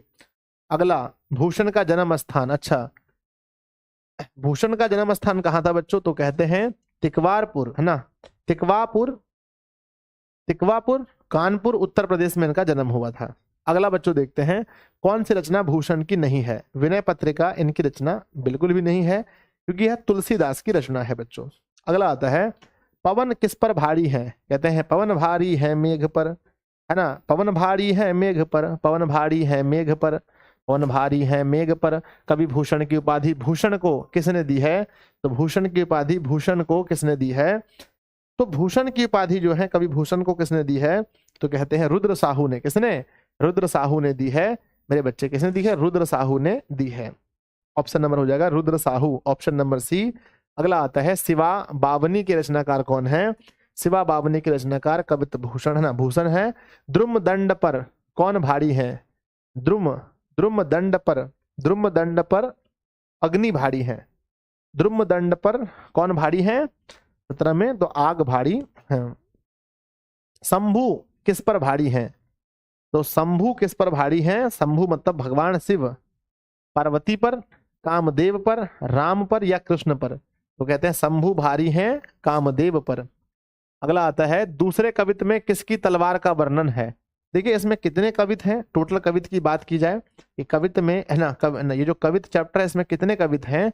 तो टोटल कवित्त की संख्या विद्यार्थी जी 2 हैं। पहला कवित्त जो है जिसमें बताया गया है किसके बारे में? शिवाजी के बारे में बताया गया है। और दूसरे कवित्त में किसके बारे में बताया गया है? तो दूसरे कवित्त की बात करें तो दूसरे कवित्त में महाराज छत्रसाल के बारे में कहा गया है। छत्रसाल के बारे में, जिसकी तलवार नागिन की तरह गले में लिपट जाती है, जिसकी तलवार नागिन की तरह गले में लिपट जाती है। यम पर कौन भारी है?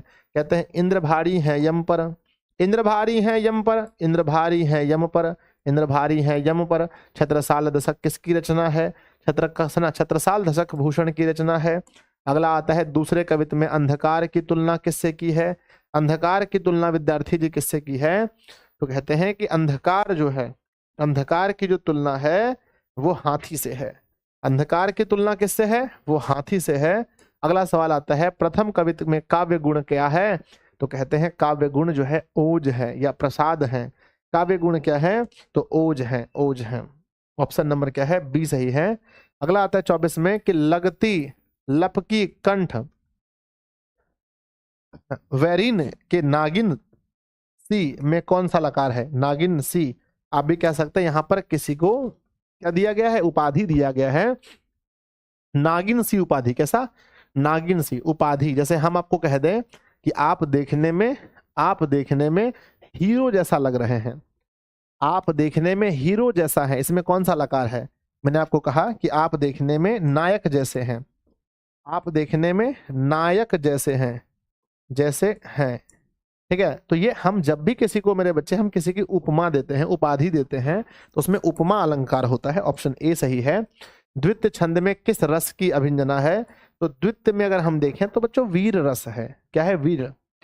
25 का देखते हैं, द्वितीय में क्या है? तो द्वितीय में वीर रस के बारे में लिखा गया है। अगला है, तलवार दुश्मनों के गले पर कैसे लिपटती है? 2024 का फिक्स क्वेश्चन। नागिन की तरह, रस्सी की तरह, फांसी के फंदा की तरह या माला की तरह? तो बच्चों अगर पूछा जाए किसके तरह लिपटती है तो आंसर लिखेंगे नागिन की तरह। अगला आता है, भूषण किस काल के कवि हैं? किस काल के कवि हैं? कवि भूषण जो हैं मेरे बच्चे, अगर हम देखा जाए किस काल के कवि हैं तो रीति काल के हैं। Option A. अगला, तलवार म्यान से निकलने पर कैसे चपकती है? ना, कैसे चमकती है? कहते हैं तलवार जब म्यान से निकलती है तो कैसे चमकती है? प्रलय काल के सूर्य की तरह, बिजली की तरह, सोला की तरह, स्टील की तरह। जब तलवार बच्चों निकलता है, जब तलवार निकलता है, सर आर्ट्स का नोट्स पूरा नहीं मिला है। अच्छा, मनीष सर से बात करते हैं। किसमें? 11th में या 12th में? किसमें नहीं मिला है बच्चे? बताना, क्लास तो है ना। तलवार म्यान से निकलने पर कैसे चमकती है? तो वो निकलती है प्रलय काल के सूर्य की तरह। अगला, मुंडकाल अर्पित कर किसे रिझाने की बात कही गई है? कहते हैं कि मुंडा चढ़ा करके, लोगों के गर्दन काट काट के मुंड चढ़ा करके किसे चढ़ाने की बात है? मुंडा काट के किसे चढ़ाने की बात है? रुद्र को, हनुमान को, पार्वती को या गणेश को? तो कहते हैं यहाँ पर बच्चों रुद्र है ना, रुद्र को, यानी कि रुद्र मतलब काली का रूप है।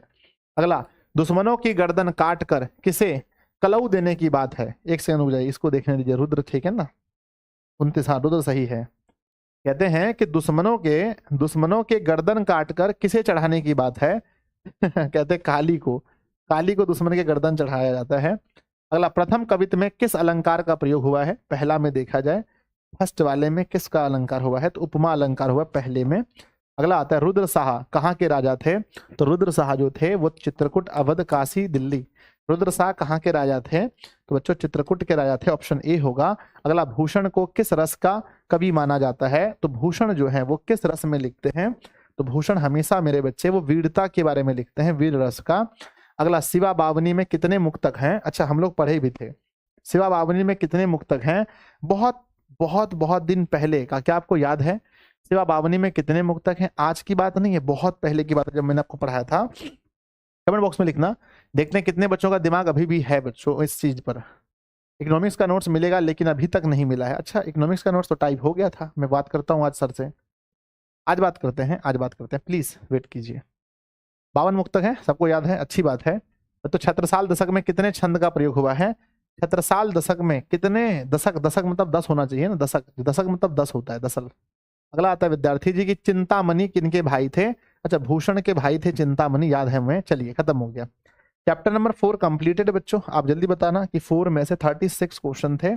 आप प्रैक्टिस जरूर कीजिएगा, एक बार 2 बार प्रैक्टिस कीजिएगा मेरे बच्चे। जल्दी बताओ कि 36 में से आपने कितने सही किए?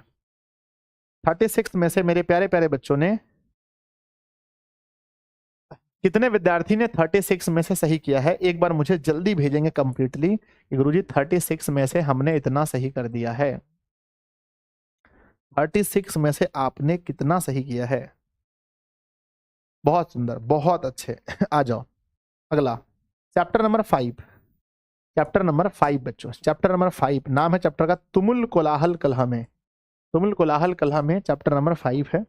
पहला सवाल देखते हैं बच्चों। लिखा है जयशंकर प्रसाद जी जो हैं, जयशंकर प्रसाद जी वो किस काल के कवि थे? है ना, जयशंकर प्रसाद जी किस काल के कवि थे? कहते हैं जयशंकर प्रसाद जी अभी वर्तमान में आधुनिक काल के कवि हैं। निम्नलिखित में कौन सी रचना प्रसाद की नहीं है? तो प्रसाद की रचना नहीं है साकेत बच्चों, साकेत जो है प्रसाद की रचना नहीं है, साकेत, ऑप्शन नंबर ए। अगला आता है तुमुल कोलाहल कलह में कविता कहाँ से लिया गया? अच्छा ये तो कामयानी से लिया गया है, कामयानी से, ऑप्शन नंबर बी। अगला आता है तुमुल कोलाहल कलह में कविता कामयानी के किस सर्ग से लिया गया है? तो कामयानी के किस सर्ग से लिया गया है? तो श्रद्धा सर्ग से लिया गया है, श्रद्धा, श्रद्धा, ऑप्शन नंबर बी। अगला आता है जयशंकर प्रसाद की रचना कौन सी है? तो बच्चों यामाध्रुम स्वामिनी हल्दी घाटी कौन सी रचना है? ये कौन सी रचना है आपको बताना है। तो जयशंकर प्रसाद की कौन सी रचना है? तो आप लोग पढ़ लिए होंगे नोट्स में, ध्रुव स्वामिनी हमने दिया था। जयशंकर प्रसाद की सर्वश्रेष्ठ रचना कौन सी है? तो सबसे अच्छी रचना जो है इसकी क्या है? कामयानी होनी चाहिए, 6 नंबर का डी। हाँ कामयानी सबसे अच्छी रचना है इसकी। अगला तुमुल कोलाहल कलह में कविता में किसका वर्णन किया गया है? तो बच्चों श्रद्धा का, उर्वशी का, मेनका का या फिर इरा का? तो बच्चों कहते हैं तुमुल कोलाहल कलह में श्रद्धा का वर्णन किया गया है। अगला आता है, ध्यान दीजिएगा कि कुसुम विकसित प्रात में कौन अलंकार है? कुसुम विकसित प्रात में कौन सा अलंकार है? उपमा तो इसमें नहीं है बच्चों, क्या है? तुमुल ना, कुसुम विकसित प्रात में इसमें भी उपमा अलंकार है, ऑप्शन नंबर ए होगा, उपमा अलंकार है। अगला, चातकी किसके लिए तरसती है? बहुत इंपॉर्टेंट सवाल है, 2024 के लिए फिक्स कर लीजिएगा। चातकी किसके लिए तरसती है? 2024 के लिए फिक्स है। स्वातीन छत्र ना, स्वातीन छत्र की बूंद के लिए, चातक के लिए, उड़ने के लिए या गाने के लिए? तो आप लोग देखेंगे इस चैप्टर में बताया गया है बच्चों तुमुल कोलाहल कलह में कि चातकी स्वातीन नक्षत्र के बूंद के लिए। मैं हृदय की बात रेमण में मैं का प्रयोग किसके लिए हुआ है? मैं का प्रयोग श्रद्धा के लिए हुआ है। अगला, जयशंकर प्रसाद का जन्म किस वर्ष हुआ था? जयशंकर प्रसाद का जन्म बच्चों 1889 में हुआ था। 1889 में अगर पूछा जाए कहाँ हुआ था आपसे, तो हमें याद है जयशंकर प्रसाद जी इलाहाबाद से थे। है ना, इलाहाबाद से थे जयशंकर प्रसाद जी, इलाहाबाद से थे। ठीक है, अगला आता है जयशंकर प्रसाद का जन्म कहाँ हुआ था, तो बच्चों इलाहाबाद में हुआ था, ऑप्शन बी। अगला आता है जयशंकर प्रसाद के पिता का नाम क्या था, शिवरत्न साहू, राम प्रसाद साहू, तो शिवरत्न साहू उनके पिता का नाम था Shivratna Sahu. Option number A तेरा का देख लीजिए, शिवरत्न नहीं, देवी प्रसाद था, सॉरी, है ना। जयशंकर प्रसाद के पिता का नाम क्या था, जयशंकर प्रसाद के पिता का नाम क्या था। सर साइकोलॉजी में नोट्स चाहिए, साइकोलॉजी का नहीं बनाए बच्चों, सॉरी। जयशंकर के पिता का नाम था बच्चों क्या, Devi Prasad, option number B होगा। अगला जयशंकर प्रसाद के पितामह यानी दादा का नाम क्या था, तो उनके दादा का नाम पूछा गया है कि जयशंकर प्रसाद के दादा का नाम क्या था, तो बच्चों दादा का नाम शिवरत्न साहू था, जो हम गलती कर रहे थे अभी। जयशंकर प्रसाद का निधन, मर कब गए थे वो, मृत्यु कब हो गई थी, 15 नवंबर 1937 को। नेक्स्ट है बच्चों, जयशंकर प्रसाद ब्रज भाषा में के नाम से लिखते थे। कहते हैं कि जयशंकर प्रसाद ब्रज भाषा में किस नाम से लिखते थे, ब्रज भाषा में वो किस नाम से लिखते थे, तो ब्रज भाषा में बच्चों वो कलाधार के नाम से लिखते थे, है ना, कलाधर के नाम से। अगला आता है कि इंदु का प्रकाशन किसने लिख किया है, इंदु का प्रकाशन किसने किया है, इंदु का प्रकाशन, तो बच्चों इंदु का प्रकाशन अंबिका प्रसाद ने किया। इस चैप्टर से सबसे कम क्वेश्चन आते हैं, बहुत कम आते हैं। जयशंकर प्रसाद के ज्येष्ठ भ्राता सबसे बड़े भाई का नाम क्या था, शंभू रत्न, बड़े भाई का नाम क्या था, शंभू रत्न बच्चों। अगला आता है कि अंबिका प्रसाद जयशंकर प्रसाद के कौन थे, अच्छा भांजा थे ना। अंबिका प्रसाद जो है हम लोग पढ़े थे उसमें, अंबिका प्रसाद जो थे वो जयशंकर प्रसाद के क्या थे, तो गुरुजी ये तो याद है, उनके भांजा थे अंबिका प्रसाद, अंबिका भांजा। जयशंकर प्रसाद किस वाद के कवि थे, तो जयशंकर प्रसाद जो थे वो किस वाद के कवि थे बच्चों, वो छायावाद के थे, ऑप्शन नंबर बी होगा। अगला कंकाल के लेखक का नाम बताइए, जयशंकर प्रसाद कंकाल के लेखक हैं। अगला बच्चों शेर सिंह का शस्त्र समर्पण आख्यानक काव्य किसकी रचना है, शेर सिंह के समर्पण शस्त्र समर्पण आख्यानन काव्य किसकी रचना है, तो शेर सिंह के जो है शस्त्र समर्पण वो बच्चों छाया ना किसकी रचना है, तो शेर सिंह के जो है वो किसकी रचना है, तो आंसर है बच्चों किसकी है, जयशंकर प्रसाद की, ऑप्शन नंबर डी है। अगला क्वेश्चन है कि प्रसाद का महाकाव्य कौन सा है, महाकाव्य कामयानी महाकाव्य है बच्चों, क्या है, कामयानी महाकाव्य है। अगला लिखा गया कि सजल जल जात क्या तात्पर्य है, कहते हैं कि सजल जल जात का तात्पर्य क्या है, सजल मतलब जल के साथ यानी रसपूर्ण कमल, जलजात रसपूर्ण कमल, ऑप्शन नंबर ए होगा। अगला बच्चों लिखा गया है उर्वशी चंपू काव्य के कवि का नाम क्या है, उर्वशी चंपू काव्य के कवि का नाम जयशंकर प्रसाद है। अगला आता है प्रसाद की उम्र में पिताहीन हो गए थे, किस एज में उनके पापा मर गए थे, जयशंकर प्रसाद के भी पिताजी मर गए थे। अधिकांश लेखक का देखें तो यही हाल है, उनके पिताजी बहुत कम एज में मर जाते हैं। मेरे बच्चे किस एज में मरे थे, तो कहते हैं 12 वर्ष में मरे थे। ठीक है, देखना आप ये चीज देखना, अधिकांश लेखक के माता और पिता जो है वो बहुत कम एज में मर जाते हैं, इसलिए उन्हें वो चीज वो उसके अंदर से कविपन निकलता है, लिखने के लिए बहुत दुख होता है ना।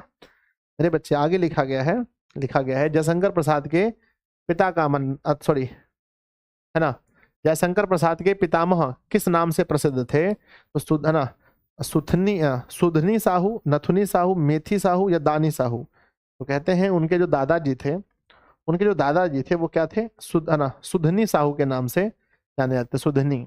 अगला सवाल आता है कामयानी का प्रकाशन कब हुआ था, बड़ा इंपॉर्टेंट क्वेश्चन है, छाप लीजिएगा, 2024 के लिए फेमस है कि कामयानी का प्रकाशन कब हुआ था।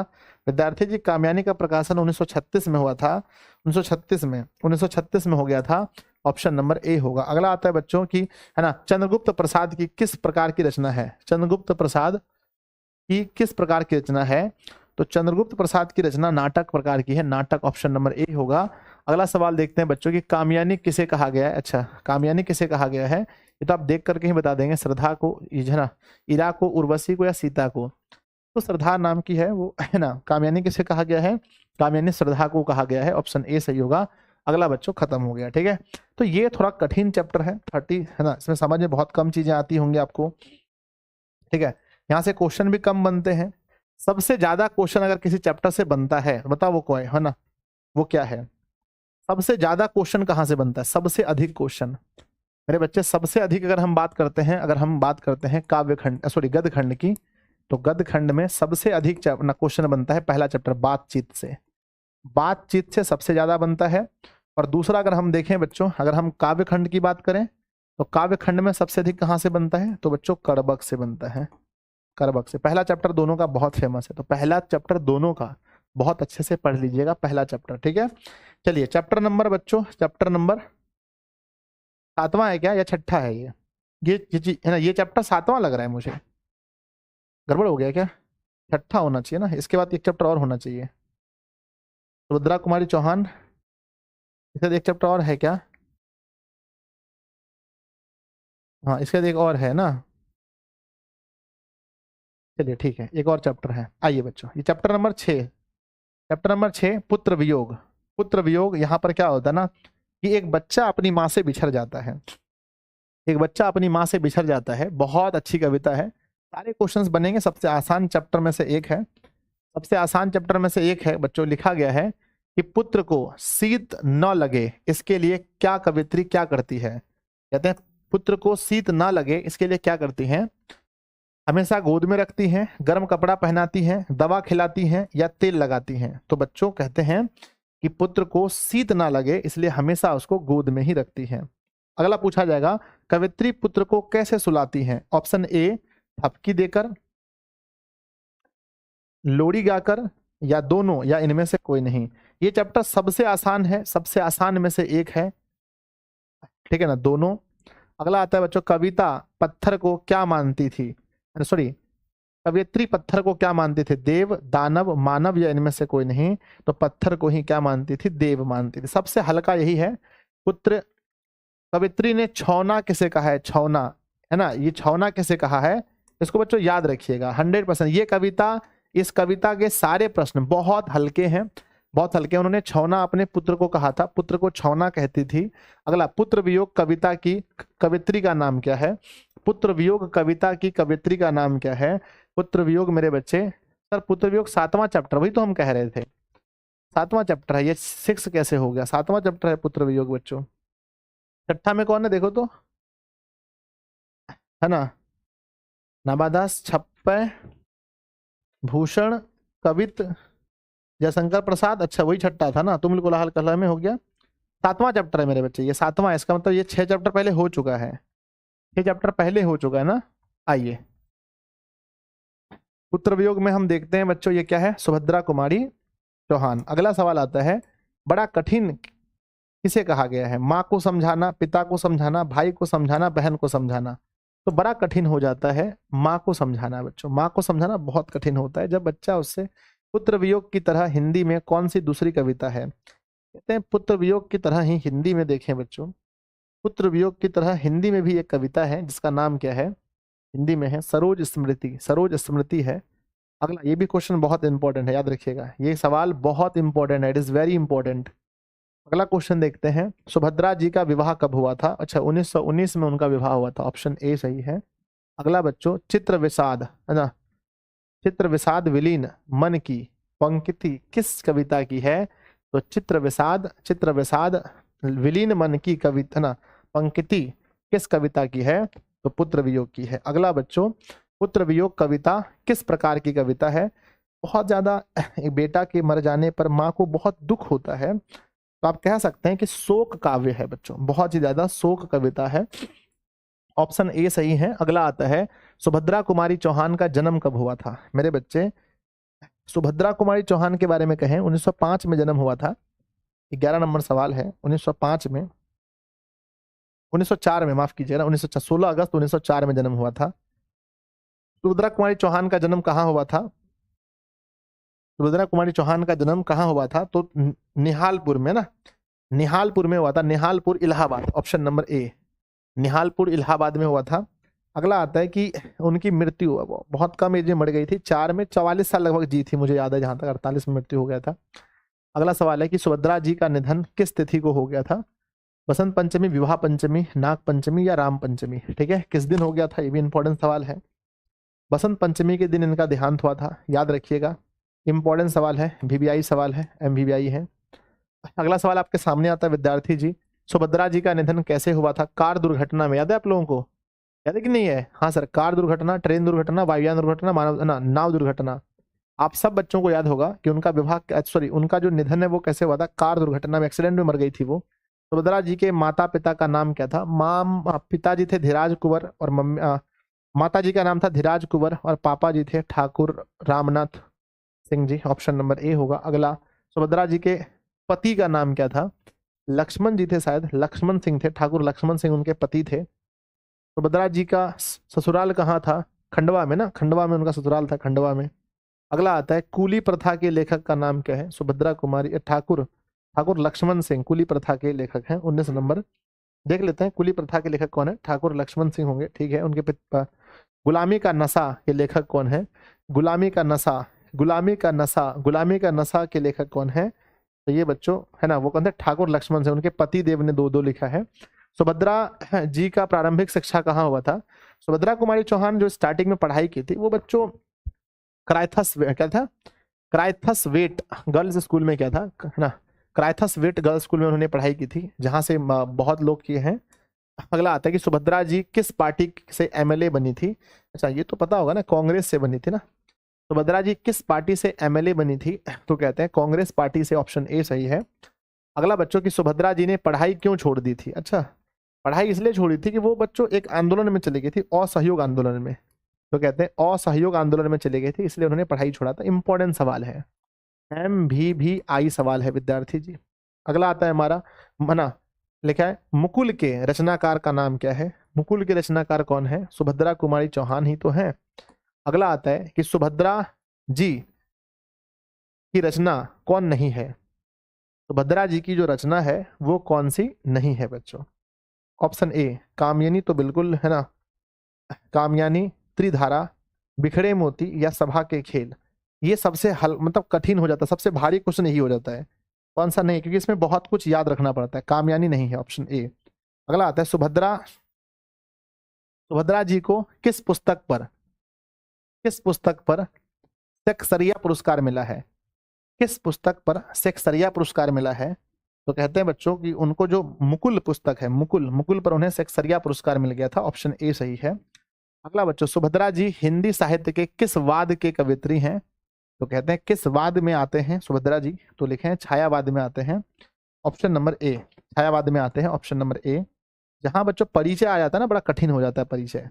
अगला सवाल देखते हैं कि पुत्र वियोग कविता किस पुस्तक से लिया गया है? हाँ, ये एक सवाल अच्छा है कि पुत्र वियोग जो कविता है वो कहाँ से लिया गया है? तो आप सबने याद किया होगा कि पुत्र वियोग जो कविता है मेरे बच्चे, वो मुकुल से ही लिया गया है।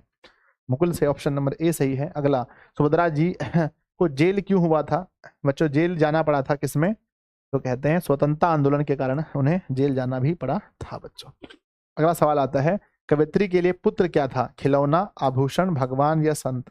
पुत्र क्या होता है? तो हर माँ बाप के लिए जो बच्चा छोटा होता है ना, तो उसी के साथ वो खेलता रहता है उसी के साथ मुस्कुराता रहता है। तो कह सकते हैं कि कवित्री के लिए जो पुत्र था ये खिलौना की तरह हो गया था मेरे बच्चों, है ना, खिलौना की तरह हो गया। तब ये बताओ कितना चैप्टर हो गया? कितना चैप्टर हो गया? अगर हम शुरू से देखें, स्टार्टिंग से, मैंने 7 चैप्टर मेरे बच्चे मुझे लगता है कि हमें लेना था। आइए देखते हैं स्टार्टिंग से। पहला बच्चों फर्स्ट देखते हैं, करबक हो गया पहला। यस सर, करबक पहला हो गया, करबक पहला हो गया। उसके बाद हम देखेंगे करबक के बाद क्या हो गया। एक चैप्टर हो गया करबक। 7 मैंने बोला था, 7 हो गया क्या? ठीक है। दूसरा था मेरे बच्चे, दूसरा था हमारा पद, ना पद था बच्चों सूरदास के, 2 हो गया, 2 हो गया।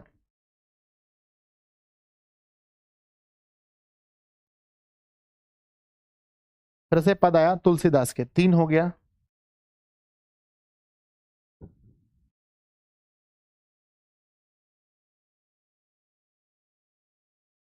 फिर बच्चों छप्पा आया, 4 हो गया।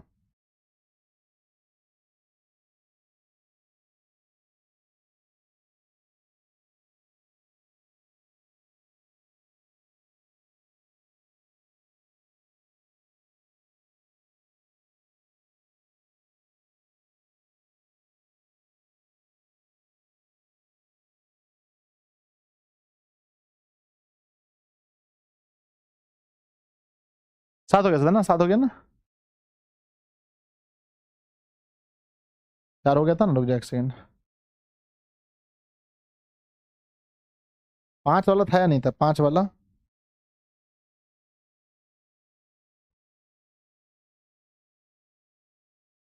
ये कवित भूषण, अच्छा ये 5 था शायद, है ना? ये 5 था बच्चों, भूषण कहाँ पर है? 5 में है, 7 हो गया टोटल शायद, है ना? 7 हो गया बच्चों, नंबरिंग गलत हो गया, ठीक है 7 हो गया है। चलिए तो पहले बच्चों आज के लिए 7 रखते हैं, फिर हम लोग नेक्स्ट क्लास में मिलेंगे। नेक्स्ट बच्चों, ठीक है, नेक्स्ट क्लास में हम लोग अगला कर लेंगे, ठीक है। इसका पीडीएफ आपको मिल जाएगा अभी। 7 हो गया ना मेरे बच्चे? लगता है 7 हो गया है, ठीक है। ऑब्जेक्टिव तो कंप्लीट हो गया है गुरुजी, 7 हो गया मेरे बच्चे ना। 8 में ऊषा है सर, 7 हो गया, चलो बच्चों ठीक है। तो 7 कंप्लीट किया, कल हम लोग 6 करेंगे, ठीक है। थोड़ा सा 10th वाला भी ले लेते हैं। 7 लेसन हो गया, बोलो हाँ या ना? हाँ सर।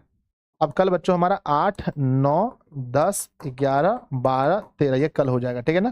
कितने बजे कल क्लास है बताइए, अभी मैं शेड्यूल करवा दूंगा। कितने बजे? कल 9 बजे ही क्लास है, इसके बीच में आपको रिकॉर्डेड वीडियो मिलेगी, ठीक है। तो कल मिलते हैं बच्चों, कल मिलेंगे 9 बजे, ठीक है। क्लास को सब लोग पसंद कर लीजिएगा फटाफट से, ये नोट्स हम लोग फिर से डलवा देते हैं, ठीक है। बाय बच्चों, मिलते हैं कल की क्लास में सुबह 9 बजे। सब लोग जरूर जुड़िए 9 बजे बच्चों, पक्का 9 बजे। अभी हम शेड्यूल करवा देते हैं, कल मिलेंगे 9 बजे, ठीक है। बाय सभी को, कल याद रखिएगा 9 बजे मिलेंगे हम लोग, ठीक है। कितने बजे बताओ, आओगे ना सब लोग? आओगे ना? बोलो हाँ या ना। यस सर आएंगे, कल 9 बजे पक्का आना है। सर ऑब्जेक्टिव हिंदी का सही कर दीजिए नोट्स में, ठीक है, हम सही कर देते हैं बैठ करके। कल खत्म हो जाएगा, फिर बच्चों हम लोग बीच में सब्जेक्टिव कर लेंगे, फिर हो जाएगा हमारा क्या, फिर हो जाएगा हमारा बच्चों वो रामबाण लास्ट में, रामबाण लास्ट में हो जाएगा, ठीक है। बाय।